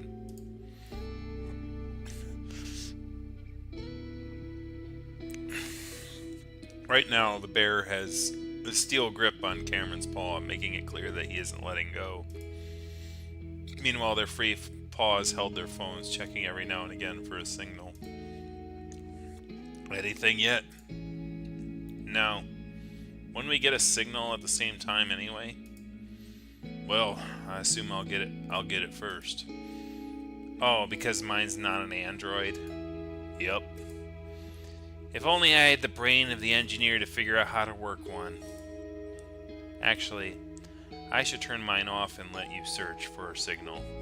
We should keep some battery life in one of our phones just in case. Oh yeah, good idea. Your battery would probably die before we found service anyway. Cameron turns his phone off while Dev looks on. I wouldn't worry about it much though. It's not like we're lost in the woods or something. And I let like 3 people know where we're going. We're gonna be fine no matter what, babe. Famous last words if I've ever heard them. Right up there with, here goes nothing, and I think I took too much. Yeah, right. Our last words are gonna be, holy shit, we live to be 100. I'm pretty sure I already screwed up my chances at that with all the drugs I did. Along with eating fudge cakes for lunch whenever I'm at work. Ugh, seriously, Cam? Hey, it's in the vending machine right next to my cubicle. Well, we're changing that as soon as we get back. How are we gonna do that, aside from stalking me at work? I'll make you lunch. They're gonna have us start working from home on Monday, remember? I'll have plenty of time. Hell, I'd be surprised if they didn't start making you work from home soon. We'll be like co-workers. Ha, fat chance. They don't give a shit about our health there. Well, we'll see. Either way, you'll be living to 110, so you'll have plenty of time to think up your famous last words. Cameron has to wonder if their meandering conversation is purposeful on Dev's part, if only to distract them from what's across the road. Either way, the coyote is thankful for it. Only if you make it there with me.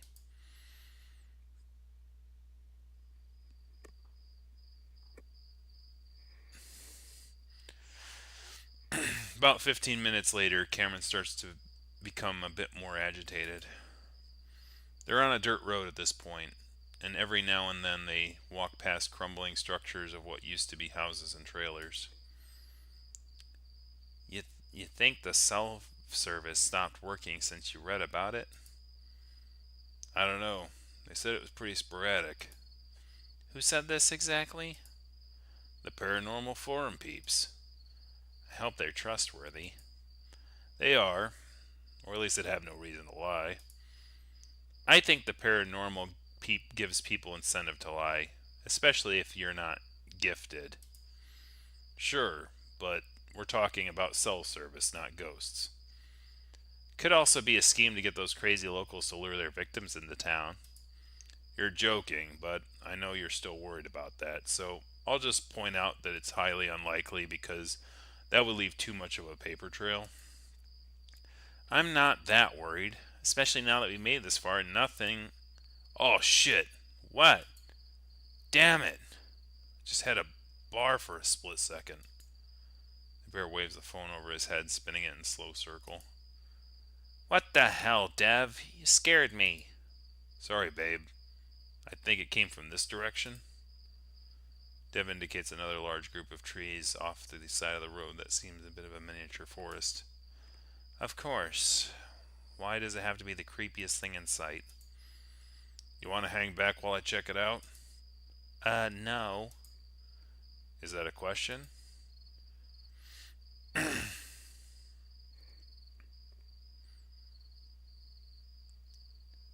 Cameron doesn't respond, instead sliding his paw into one of the devs offering as they start making their way through the sagebush.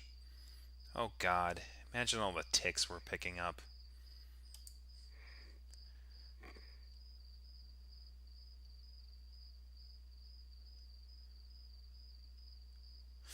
Your sick code of work can infect everyone. You are what they call it, or they call it back then. What was it called? You are a. What was it called? I know. It's been like 4 years. Come on, man.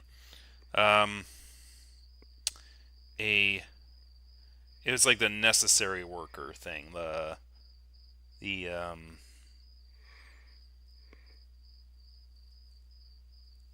God, it was like mandatory worker or like something. I can't remember the name of it. Don't worry, babe. I'll comb through all your fur when you get out of here. Want me to carry you? I'm fine. All right. Just don't think about tarantulas or scorpions. You suck so much, ass. Your ass is the only ass Gav grunts hairily in a bearish way as Ken wraps his arms around his neck and lifts up feet off the ground, forcing Dev to bridally carry him. Chuckling, Dev makes his way through the rough terrain while the coyote awkwardly keeps his feet lifted high so they don't brush the sage. Essential worker, thank you. That is the phrase.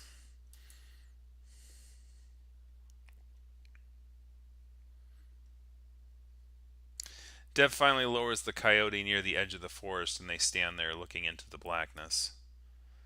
Cameron can only see branches outlined against the moonlight, but otherwise, it's almost like looking into a void. The feeling of emptiness is emphasized by the sudden quiet desert around them. Look, I've only got one bar. I've got like one bar. Data isn't working. You know, these trees would make it harder to get a signal. Can you make a call?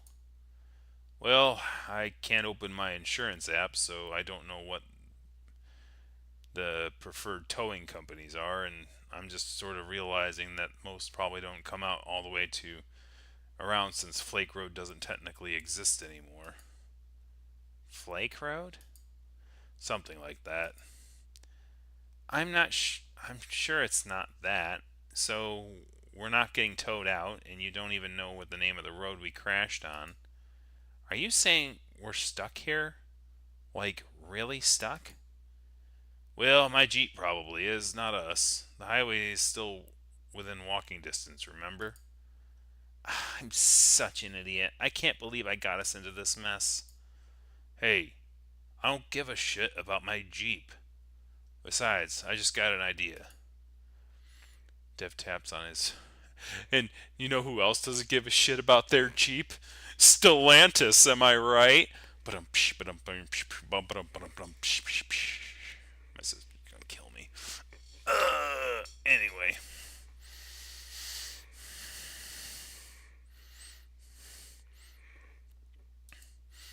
What? Call dropped, but it rang for a sec. We are so dead. I've killed us. Oh, stop it, honey. I'll try texting. Who are you texting? An old friend of ours. Who? Damn it. I swear the bars keep disappearing every time I send. I'll try some different angles. You know, like if even here's the thing. Even back in the year of our good graces 2020, there was something called Telegram or something called Discord. It existed back then, I assure you. And what you can do is you can send a message on there, and then whenever it actually is able to send the message through, it will send the message through.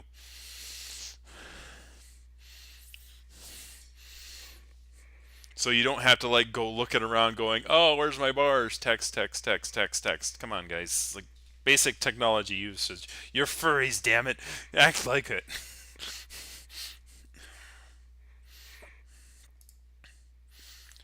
Dev is hunched over his phone, tapping away. Yeah, you need the internet for that, but you need bars, right? Like all smartphones, even back then, it's like you get bars, you have internet access, and basically it uses the internet to make the phone calls. It's like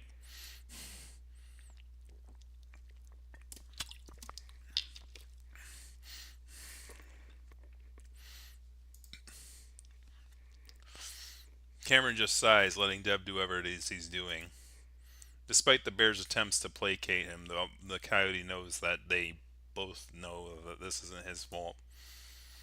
And once again, I'm backseat driving on the horror movie, right? That's what we do as the audience. It's like, come on.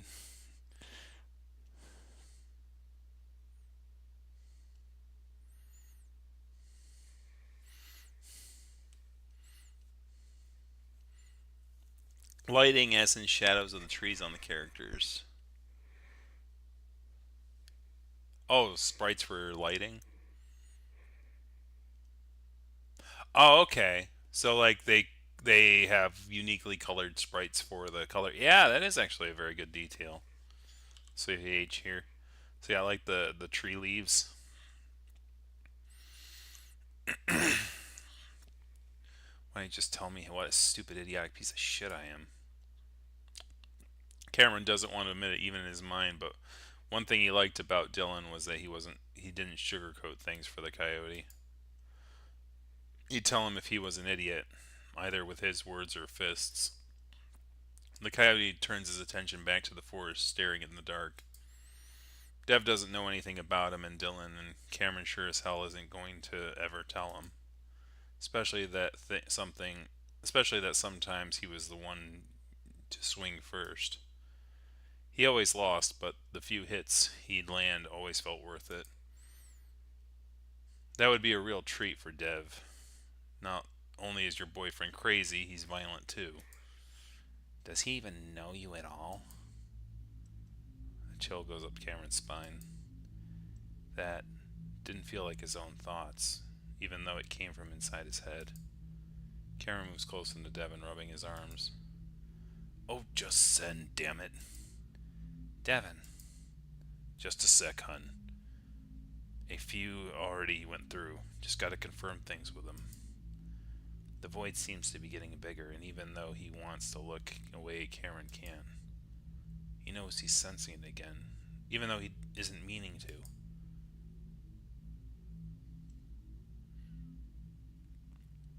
I don't know what it was. That's what really bothers me about it. I think I could handle something like a ghost, but not something like that. So it was just me and my wife. I was walking through the old forest like we always did, and then I don't know. I just got this weird feeling, and everything got real quiet. And then this voice started, a man's voice, but it was kind of eerie, like it wasn't real. Hard to explain, but it was like an electronic thing, a machine. It started yelling at us in this sort of playful way, like it was making fun of us or taunting us. It said things like, "The devil walks beside you," and "I'm taking you to hell," weird crap like that. It was coming from the top of the trees, and you could kind of hear it go up and down and come closer, like it was swinging through the branches. And yeah, it scared us because it didn't make sense. The voice, where it was coming from, and what it was saying, none of it made sense, and that's the scary part. So we ran, and then it said some nasty things about my wife, so I picked her up and ran as fast as I could. Later, she told me she saw it over my shoulder, in the trees. Had a hard time explaining it, which I understood because I can't explain it all. But she said it was like a shadow person that was moving through the branches. She said it light bent in a weird way around its body, like it was encased in a glass globe or something. She hadn't said much else about it. She didn't like talking about it, and neither do I. I'm only telling you because I feel like there needs to be a record of it somewhere. It just feels wrong to go out of this life without, I don't know, letting people know that unexplainable stuff happens to a lot of people. And I hope we figure out why. And this might not be important, but I had dreams afterwards where I'd be in that forest, and this shadow creature would come prowling out into the open, and then sounds would come from where its mouth would be. I'd hear a young man screaming for help, all distorted, as if it was on a recorded tape, and then there'd be a high-pitched laughter. Shit! Ah! Did you hear that? That laugh? Yeah, sounded like a drunk dude from far away. You screaming is what made me scream. It was like a cackle, like a cartoon witch or something. It was right next to us. I've heard it before. Well, I wouldn't say it was like a witch. It's kind of high pitched, I guess. But again, it was pretty distant. I think we should go. What? Why? I think if it was just like a drunk hick or something. I'm almost done with messaging Artie. Who's that squealing? Is that you, Duke? Got me a 12 gauge here. Now make you squeal twice as loud if you're snooping around my property again. Dev's voice drops to a whisper. Holy shit. We're living to be 110. Bang! Wow.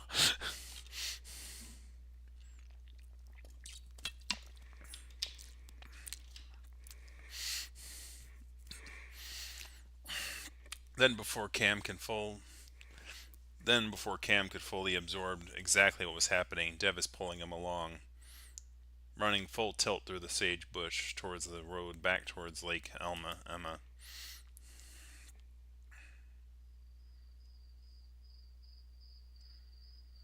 Devon's feet ache from the plethora of rocks he'd trampled on, the tough pads on the undersides feeling torn up from the rough terrain. He's thankful, though, if not for the fact that hadn't run himself and Cameron into a cactus. Dev, Cameron's voice jerks with each running step. We're almost there.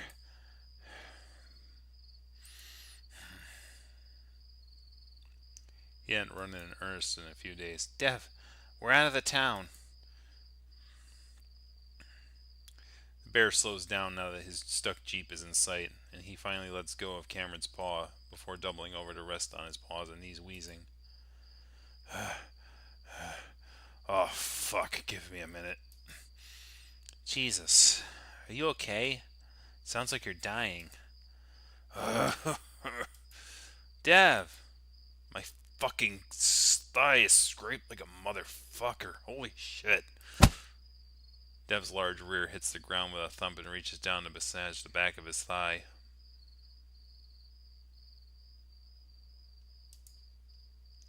Trope number 3, a redneck involved. Oh, jeez. Oh, thank God. For what? Lay on your back. Before Devin can even follow his directions, Cameron takes his bear's leg and slowly lifts it up, making Dev spasm as the cramping muscle is slowly stretched out. Oh, fuck. Oh, God, this is what I get for not running since, like, college. Cam gently rocks the leg back and forth. You've ran since then. Remember that stupid company triathlon thing where you carried me on your back and ran across the soccer field? Despite the light conversation, Dev sees Cam looking over his shoulder towards the town, like he's waiting for a mob of hillbillies to come raging up the road. Man, I told you, Dev. The people here are psycho. Dev grunts as Cameron stretches his leg again. I think he wasn't being serious, but yeah, you're right. All the more reason to get the fuck out of here. Dev finally puts his foot back, gingerly getting to his feet while continuing to rub at his thigh. I've never had a cramp so painful. I guess I'm getting old. Take it easy next time. You were more scared than I was. You said yourself he was just a drunk hick. You forgot the part where he's got a shotgun? Yeah, I'd be more surprised if he didn't have one. Do you think he's gonna come looking for us? We're not hard to find out here. Sounded like he thought you were some other hick. I think we're fine. I suppose you can put trailer trash in the same category as hick, so I guess that makes sense. We could keep an eye out right now, though, just in case. Who did you say you were texting again? Artie from college. He just happened to be up and he's still living in Mesa. Said he'd drive out right away. So he could be in here like 3 hours? Huh. Why Artie, though? I don't know. He's at the top of my contact lists. Name starts with an A, after all. And I knew he still lived in the state, so I gave it a shot. He can give us a ride at least, I guess. He's got some of those massive trucks, so he might be able to pull us out. His last message said he'd be here in 3 hours or less. Well, I guess that's not bad. As long as we're out of here by morning. I don't want to get you caught out in the heat all day. We've got a shit ton of water, and if I need to cool down... Dev waves his paws at the lake. Cameron stares at the lake and seems to think and looks back at Dev. Listen, while we were in the forest, I don't know. I didn't see anything, but I could get some light touch sensing the right way. Dev upbeat mood disappears in an instant. What? Why would you do that? Well, it kind of just happened, and I made sure not to interact or anything, and it was just fine. At least for the most part. What I heard was creepy. Okay, well, now I'm going to tell you to be careful again, because I don't want to repeat what happened in the motel. Well, like I said, I couldn't help it. Anyway, you do know about a shadow person in the forest that spoke with a distorted electronic voice?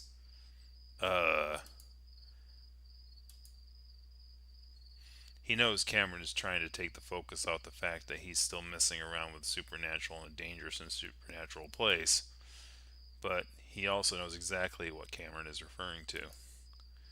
A chapter in Haunted Echo titled Entities and Static described exactly that.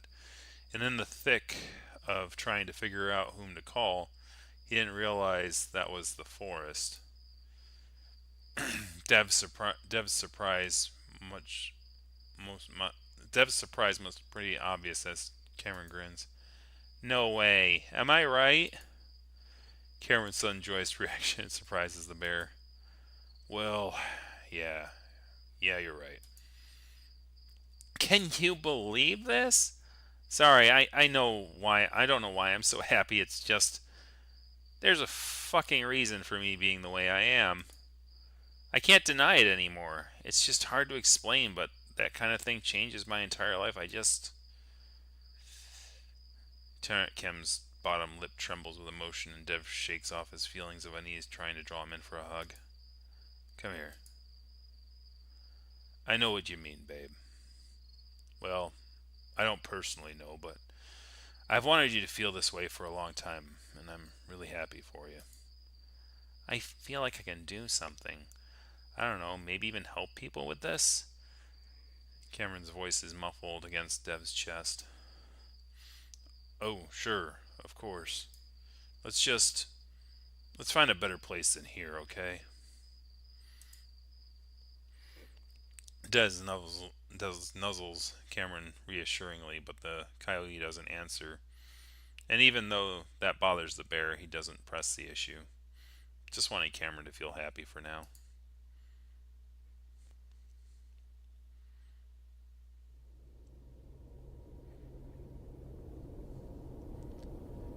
Cameron sits in the trunk of the Jeep, legs hanging out over the edge, dangling towards the ground that's further away than usual due to the tilt. Meanwhile, he fiddles with his old acoustic guitar that he had been stashed away in the Jeep for at least a year, tuning it slowly. He hadn't even remembered it was there until they folded out the seats for a place to try and sleep. He'd last played it at Devin's parents' house because they wanted to hear him perform, and he just left it there in the Jeep afterwards. He hadn't had a reason to play it since. The rest of the night, or early morning, really hadn't been terrible. Dev was easily comfortable.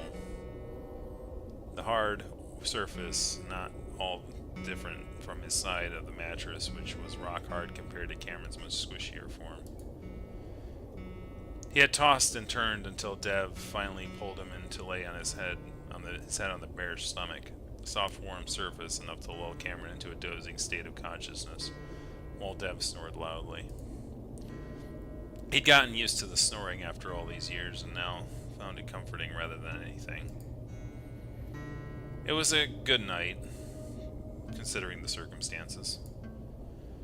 Dev had been unsure about sleeping in the tilted Jeep at all because it gave him a bad feeling. He also had a bad feeling about Cameron going back to the motel with him, so he'd left him here alone while the bear gathered up the rest of their stuff. 5 hours had passed since Artie texted Devin, so the bear was getting antsy about that as well. They'd had a bit of an argument, and Cameron only agreed to stay behind when Dev promised not to go back to the forest to text Artie again. Now Cameron sits here moping, the feeling of a lopsided relationship returning. I suck at guitar. He mumbles to himself out of habit, knowing people didn't like hearing it since he was good enough, which had been his goal. All the sing-song or ride idols played guitar, and he'd wanted to be just like them. He'd forced himself to learn how to become good enough with all the awkward fingerings, the constant tuning, the pain of holding down strings with his finger pads, even after he built up calluses. That's how he'd describe guitar in general, a pain. He'd preferred piano, but that's not what he used to write all of his music. But the devastatingly sad men of the 90s Northwest indie music scene don't play piano. They played guitar because they were also rugged and tough, molded by logging towns they originated from. Turns out that one's image is just as important in indie as it is in pop, despite the former trying to convince itself it isn't. So Cameron tried to comfort that, or tried to conform that, and in the end, it hadn't mattered. The hours and hours dedicated to learning an instrument through high school and college now felt wasted. Still, the feeling of the instrument is familiar in his paws, even if his fingers are already getting sore. He tries to think of his less embarrassing songs. One of the ones that he wasn't just wearing the influence of cloudy, dreary northwestern cities on his sleeve, even though that's where he was from. He tried to and failed to duplicate their poetic and opaque lyricism. Instead, he found himself slipping back again and again to the style of his own generation. While his idols of the 90s wove lyrics that forced the listener to delve into something complex and find meaning in the metaphors and symbolism, singer-songwriters born in the 90s like himself spent their lyrics in a little more literal, honest way that described specific situations and seemingly hid nothing hidden. To Cameron, it's two sides of the same coin. Instead of discovering meaning and complexity, it's about discovering complexity and simplicity. That's really forward. Exactly. That's exactly forward. That's exactly the point. He sighs, deciding it's tuned well enough. He glances up, making sure Devin isn't heading back before playing. He's badly out of practice, but he starts to slowly warm up. Cameron sings quietly, almost under his breath. This particular song got the attention of an independent label on the West Coast, after one of their scouts heard it in a college radio station. They'd signed him in his junior year of college. Looking back, it was the high point of his life. Dev had celebrated in earnest, happily telling him that he'd made more money than he himself ever would. But what Cameron didn't realize was that even after being signed, he would still have he could still be dropped without releasing any of his music. And after what was probably the lowest point of his life, they did just that. Dropped over text message, with his agent saying the demos he had made in studio weren't up to their standard of quality. That hurt a lot, because he knew it was true.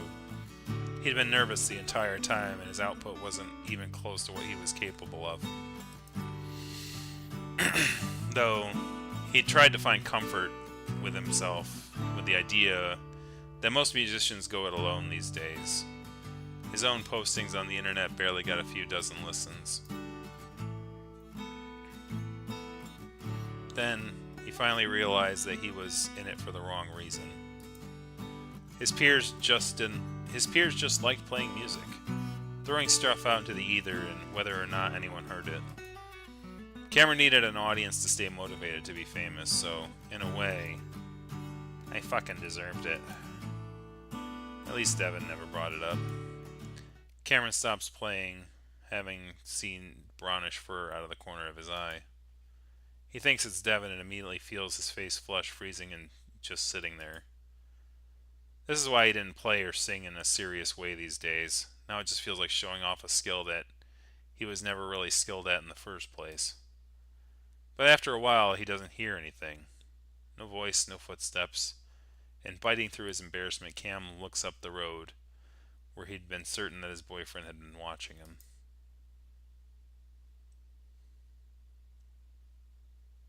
Dev? The silence is heavy and thick. A weird feeling, and everything went quiet.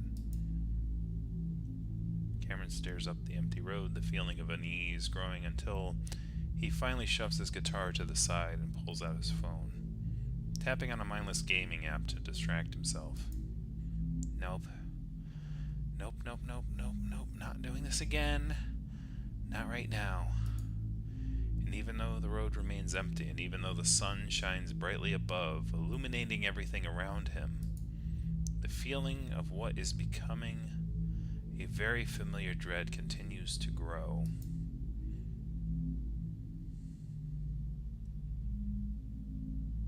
Then the light shining down on everything changes, shifting to a more golden glow. What the hell is going on? Cameron had a few bad trips in the past, shrooms being the worst, and that was what gave him his first panic attack. In a strange way, this feels very similar. Please, not now. I have control, and I'm saying not now. No control. Shit. That voice, well, that feeling, it made all the fur on the back of his neck stand up. Cameron starts walking up the road towards Echo, just under a mile away. Dev, come back now, please. Panic up his neck, like he's drowning. Until last night, he hadn't had a panic attack in over 2 years. Now it's like his brain has relearned the spiraling process of gasping for air that's readily available, but still feels out of reach. He fights the urge, counting, trying to remember the pace of Dev's steady breaths. Hadn't he wanted to reject the idea that he needed Dev to face his fears? Doesn't he know how to handle this, how to do it safely? Cameron almost knows that running to Dev will only make things worse for his boyfriend. Did he want to stress him out even more? The coyote stops and turns around slowly.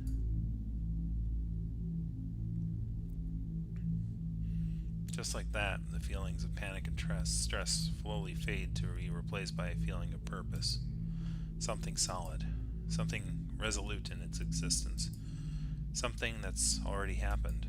Nothing can be done to change it. A feeling of acceptance.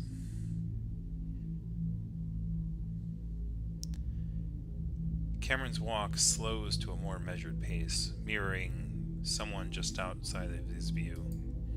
In another place? No, in the same exact place, just in a different time. Cameron knows what's happening, and he questions that he's about to do, but with this new feeling of calm assuredness, the coyote decides to let it happen.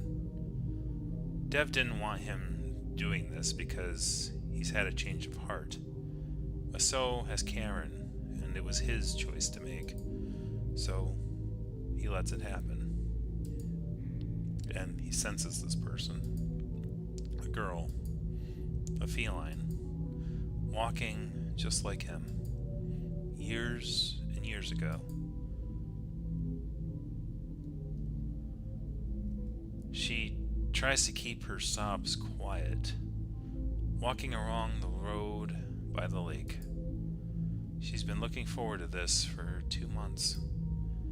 She'd saved up money from babysitting jobs to buying her own dress, her own fake jewelry, and her makeup. Her father had found the makeup a week ago and threw it away, telling her that only bad things happened to girls who wore makeup. Even then, she'd still have the dance to look forward to. But now James, her ex from last year, had ruined it. He'd shown up drunk, proposed to her, then cussed out her new boyfriend, whom she only had been seeing a few months now, until he left. And now, at least now, she's glad she doesn't have to have the makeup on with how wet her eyes are. This had been the last dance of the year at Echo High, and she's worried she's going to graduate with no boyfriend at all and no money to go anywhere. Lost in her thoughts, she notices fast, pounding steps only seconds before it happens. Before it happens. She sees James as it happens. She realizes what's happening in the same moment. Knowing him, this is actually something she expected. And in that moment, she decides that maybe this is for the best. Cameron. Lost in the vision, Cameron feels himself recoil from something touching him. Cameron loses his balance, windmilling his arms comically as he has a split seconds to recognize Dev. The bear has his paw out, like he had been resting it on the coyote's arm. The look of shock is mirrored on his boyfriend's face before he goes over the edge and straight into the lake. Karen! The coyote expects to go under and stay under, just like the girl from Echo High School. But a jolt goes through his body as his rear lands on a rocky surface just in front of the water. And Cameron cries out loudly. Fuck! Cameron looks up to see Dev ready to jump in. I'm fine. At first, Cameron is just embarrassed, like he got caught doing something he shouldn't, which he knows is the case in Dev's mind. It's not as deep as it used to be.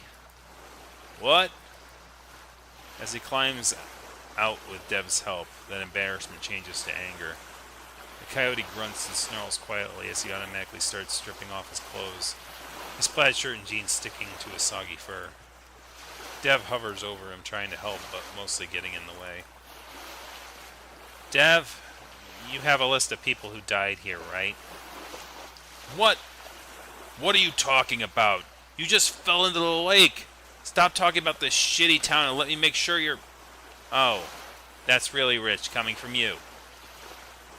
I've been saying that to you for the past 5 years, and yet here we are, so no. I won't stop. Give me the list. I'll look it up myself. Dev glares, making himself look big, but Cameron doesn't budge, even though in that moment he realizes his phone got wet and he can only hope that it still works after this. A few seconds, the bear deflates. Please, I just want to be out of here. I'll do whatever you want afterwards. Let's just get home first. That cools Cameron's outrage for the time being, never having seen Dev look so defeated. We'll go home, and I'm sorry I'm being like this, but you have to understand that this is changing everything for me. I just need this a little bit. I just need this for a little bit, okay? Okay, but I'm not leaving your side until you're out of this town, okay? Did I tell you that this was a bad idea? Didn't I tell you that this is a bad idea from the very start? Cameron tries to lighten the mood a bit, not going for conflicts they've been having on this little trip. They hardly had any before coming here. Now that they had such different ideas of what they should be doing, it's like they were at a tug of war. Dev takes out his phone, bringing up the document he had been using as a map for supernatural happenings and history of Echo. So, it was a girl, teenager, a bobcat from like the 50s, I think. A student from Echo High School. Dev raises his eyebrows, scrolling slowly on his phone when he looks back up. Yeah, June 1954. An 18-year-old bobcat drowns in the lake in what is thought to be a suicide. So the fucker got away with it? Who? How does your tail feel, by the way? Dev is slowly running a paw along his tail, feeling out for the vertebrae. Cameron finds the bear's disinterest in all of it more and more irritating, especially now that he finds out, now he's found he feels like he has a purpose. He can help somehow. Dev hits a bruised spot on the tail and the coyote winces before shoving his paw away. Ow! Dev! Ow! Not now, Dev! Listen! Her ex-boyfriend killed her.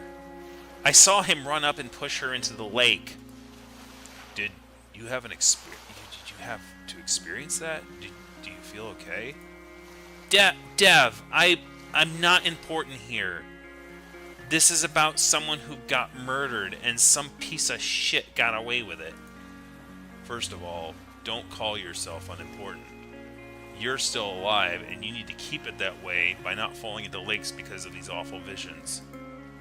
I need to tell her family, or at least someone, so people know the truth. Listen, babe.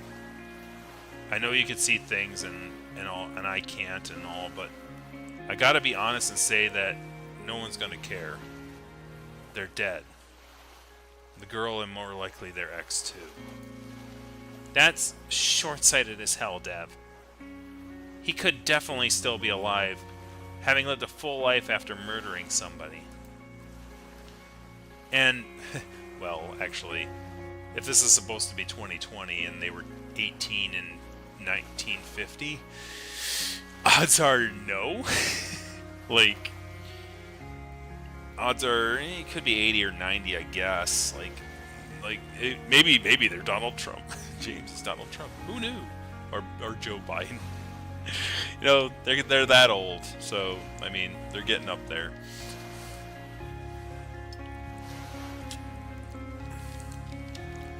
Inadmissible, yeah. And also, it's like someone would have to believe him, and it's like.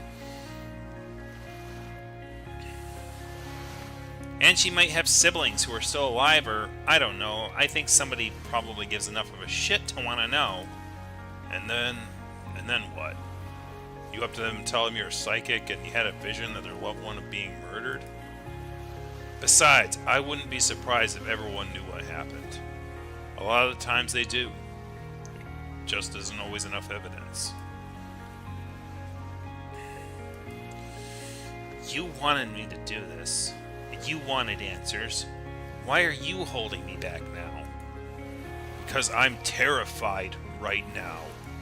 Of this town, of the ghosts, of you getting hurt because what the rate things are going, that's probably what's going to happen.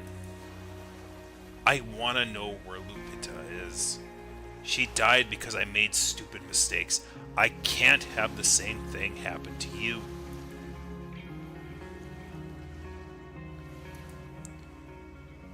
He starts to step forward to hold Dev, like the bear had held the coyote many times, but then the two of them look up and see a rather small sedan pulling up against the road. A figure inside waving enthusiastically through the windshield. I thought you said he had a truck, not a sedan. What the hell? Where's his truck? Yeah, exactly.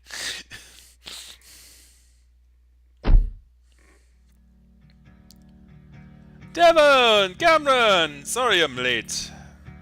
I had trouble finding this road. Then I had trouble driving on it. Did I catch you in the middle of some... What the hell is your truck? Huh? Look, at my Jeep. I told you I was stuck, man. Well, this is not going to be the reunion I was expecting. I thought you just wanted a ride. Besides, if I pulled you out, your Jeep's fucked. I can tell from here. Be nice, Dev. He's doing us a favor. Hey, Cam! Hey, Artie. I fell in the lake, so that's why I'm half naked right now. That's hilarious. Did you push him in, Devon? Already making him feel like I'm back in college. Oh my god. Hey, are you guys ghost hunting? Can I join in before we head out? Nope. Why not? Because we're done. Dev, we can. Probably walk a little bit before we go. He went on a really long drive. What? Dev sounds credulous, and Cameron can't understand why, but despite what the bear said a moment ago, he wanted to explore further. Cameron knows that once he leaves, he'll probably never come back to this place again. Have they eaten anything since they've arrived? It's been like, what? Probably 12 hours at least. Damn, Dev. Damn, Daniel. Damn, Dev, did the two of you switch places or something? Anyway, I agree with Cam. I gotta stretch my legs out a bit. Devon looks down at Cameron, absolutely at a loss of words. Cameron can't meet his gaze, so he looks down the road towards the Echo, toward the place that he's positive he has more answers to his questions. He needs this. Devon sighs as he watches Artie squat down behind his Jeep, examining the wheels balanced above the cracked and dusty asphalt. Shit! How'd you manage this? It looks like you literally drove straight off the road. Devon sighs deeply as he stands next to Cameron, practically fantasizing about how to get into the enter the beat-up sedan and escaping this hellish town. They're so close to getting out of here, and the bear just wishes he could pick them both up and toss them into the car. Sure, he could technically do that if he wanted to, but that obviously isn't a reality. He just knows that to go against Cameron's wishes right now would be devastating to Coyote and their relationship. All he can do now is ride out and hope that they'll be on their way within the hour. Devin notices the silence after Artie's question and the cat looking up expectantly. Not wanting Cameron to be put on the spot, the bear clears his throat. We thought we saw something on the road and swerved. It was probably just a boulder or something. A small boulder, a boulder the size of a small boulder. You know how it is. Artie looks back at the road where there definitely isn't a boulder. Dev sees Cameron rub an arm subconsciously out of the corner of his eye. It's in the middle of the night, so you know, shadows and shit. Huh. Hard to imagine you're overacting like that, Dev. Glad you guys are okay, though. Must have been rough, looking at how deep the tires went. It was. How long do you need to recharge for the drive? I can take the wheel if you're too worn out. Huh! Right after you crashed your own car. It was the middle of the night. Hey, I'm just playing, dude, chill. Artie raises an eyebrow at the bear glancing at Cameron. You guys alright? It kinda feels like I've been walked into a fight or something. Dev massages just his eyes between his thumb and his middle finger. No, I'm just really tired, man. We were up most of the night.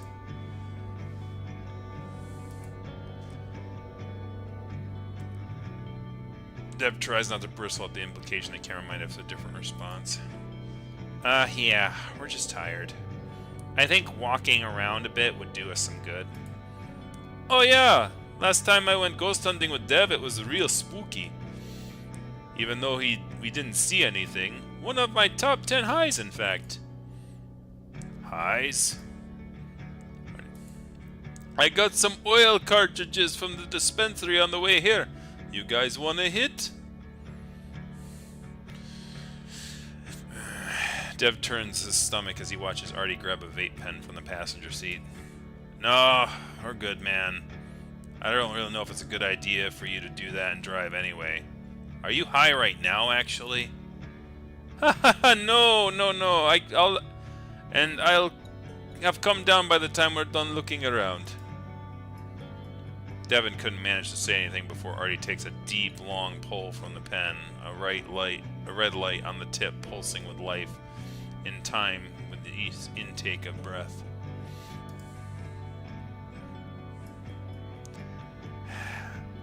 How do you know if I'm good? Cameron's voice is so low and doesn't hear it. What was that, honey? You just said we're good without even asking me. Devin doesn't know what to say because Cam doesn't do drugs. The coyote would even joke that he was a straight edge. I just thought. Dev struggles for the words as Artie looks at Cameron, then Devin, and then back as he continues to hold the vapor he inhaled. Anyways, I don't mind taking a hit, if that's okay with you, Artie. Artie exhales loudly and holds onto the pen to Cameron. Yeah, of course, dude. Dev stares incredulously, the belief building that he couldn't hold back any of it back. Cameron, what are you doing? Artie looks at Devs with wide eyes, but Cameron only spares him a glance before plucking the pen from Artie's paw and taking a deep pull from it. Dev stares at the pulsing light, then Cameron's face, whose eyes are closed.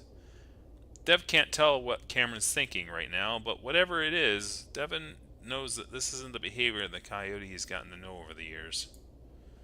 It's juvenile, and Cameron is usually more mature than the bear when it comes to stuff like this. Okay, I'll just play along like everything is fine between you two. Either way, maybe we should just go? Dev feels his chest loosen a bit with relief at hearing those words, at hearing some sense from someone other than himself, but Cameron frowns and opens his mouth. Instead of words, he begins to cough explosively into his elbow, especially seemingly unable to catch his breath. I'm sorry, did your hallucinatory reactive tail want to hit? Yeah, right? I mean, he's eating some stuff, man. Go easy on him. Hey, are you alright? Dev walks over to Cameron, rubbing his back.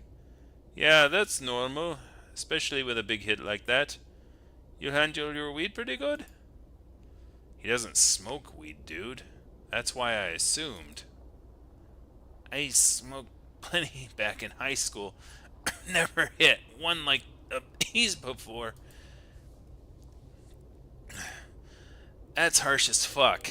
Like, worse than a blunt.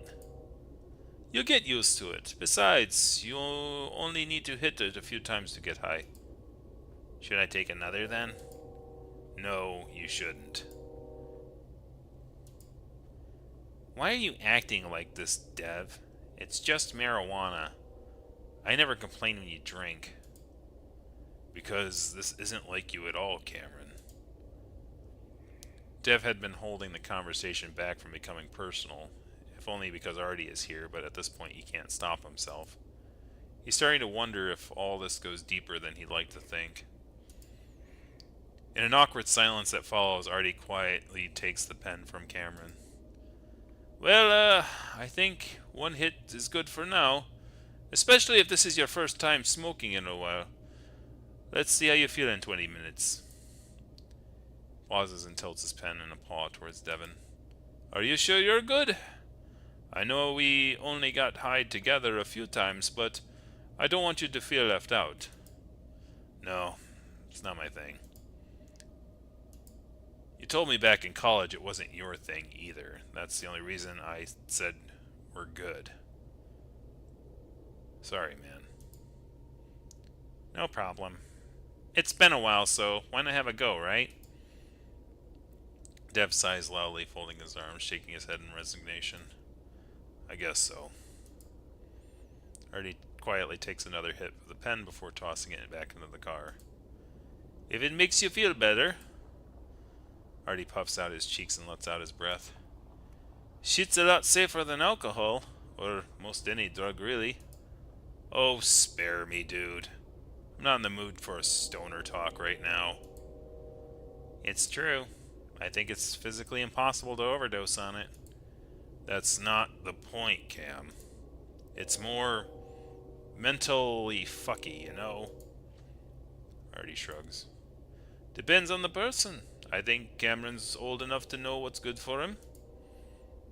Artie keeps his tone light, but Devon feels himself actually bristle at that. It's like he's being made out to be a controlling boyfriend, so the bear just looks away in frustration. Doesn't matter what the cat thinks. While Artie was a good friend in college, he didn't know all that much about Devon and Cameron's relationship or Cameron's past. The bear knows his coyote, and this isn't like Cameron at all. He just hopes that whatever is going on with his boyfriend will stop when they leave town.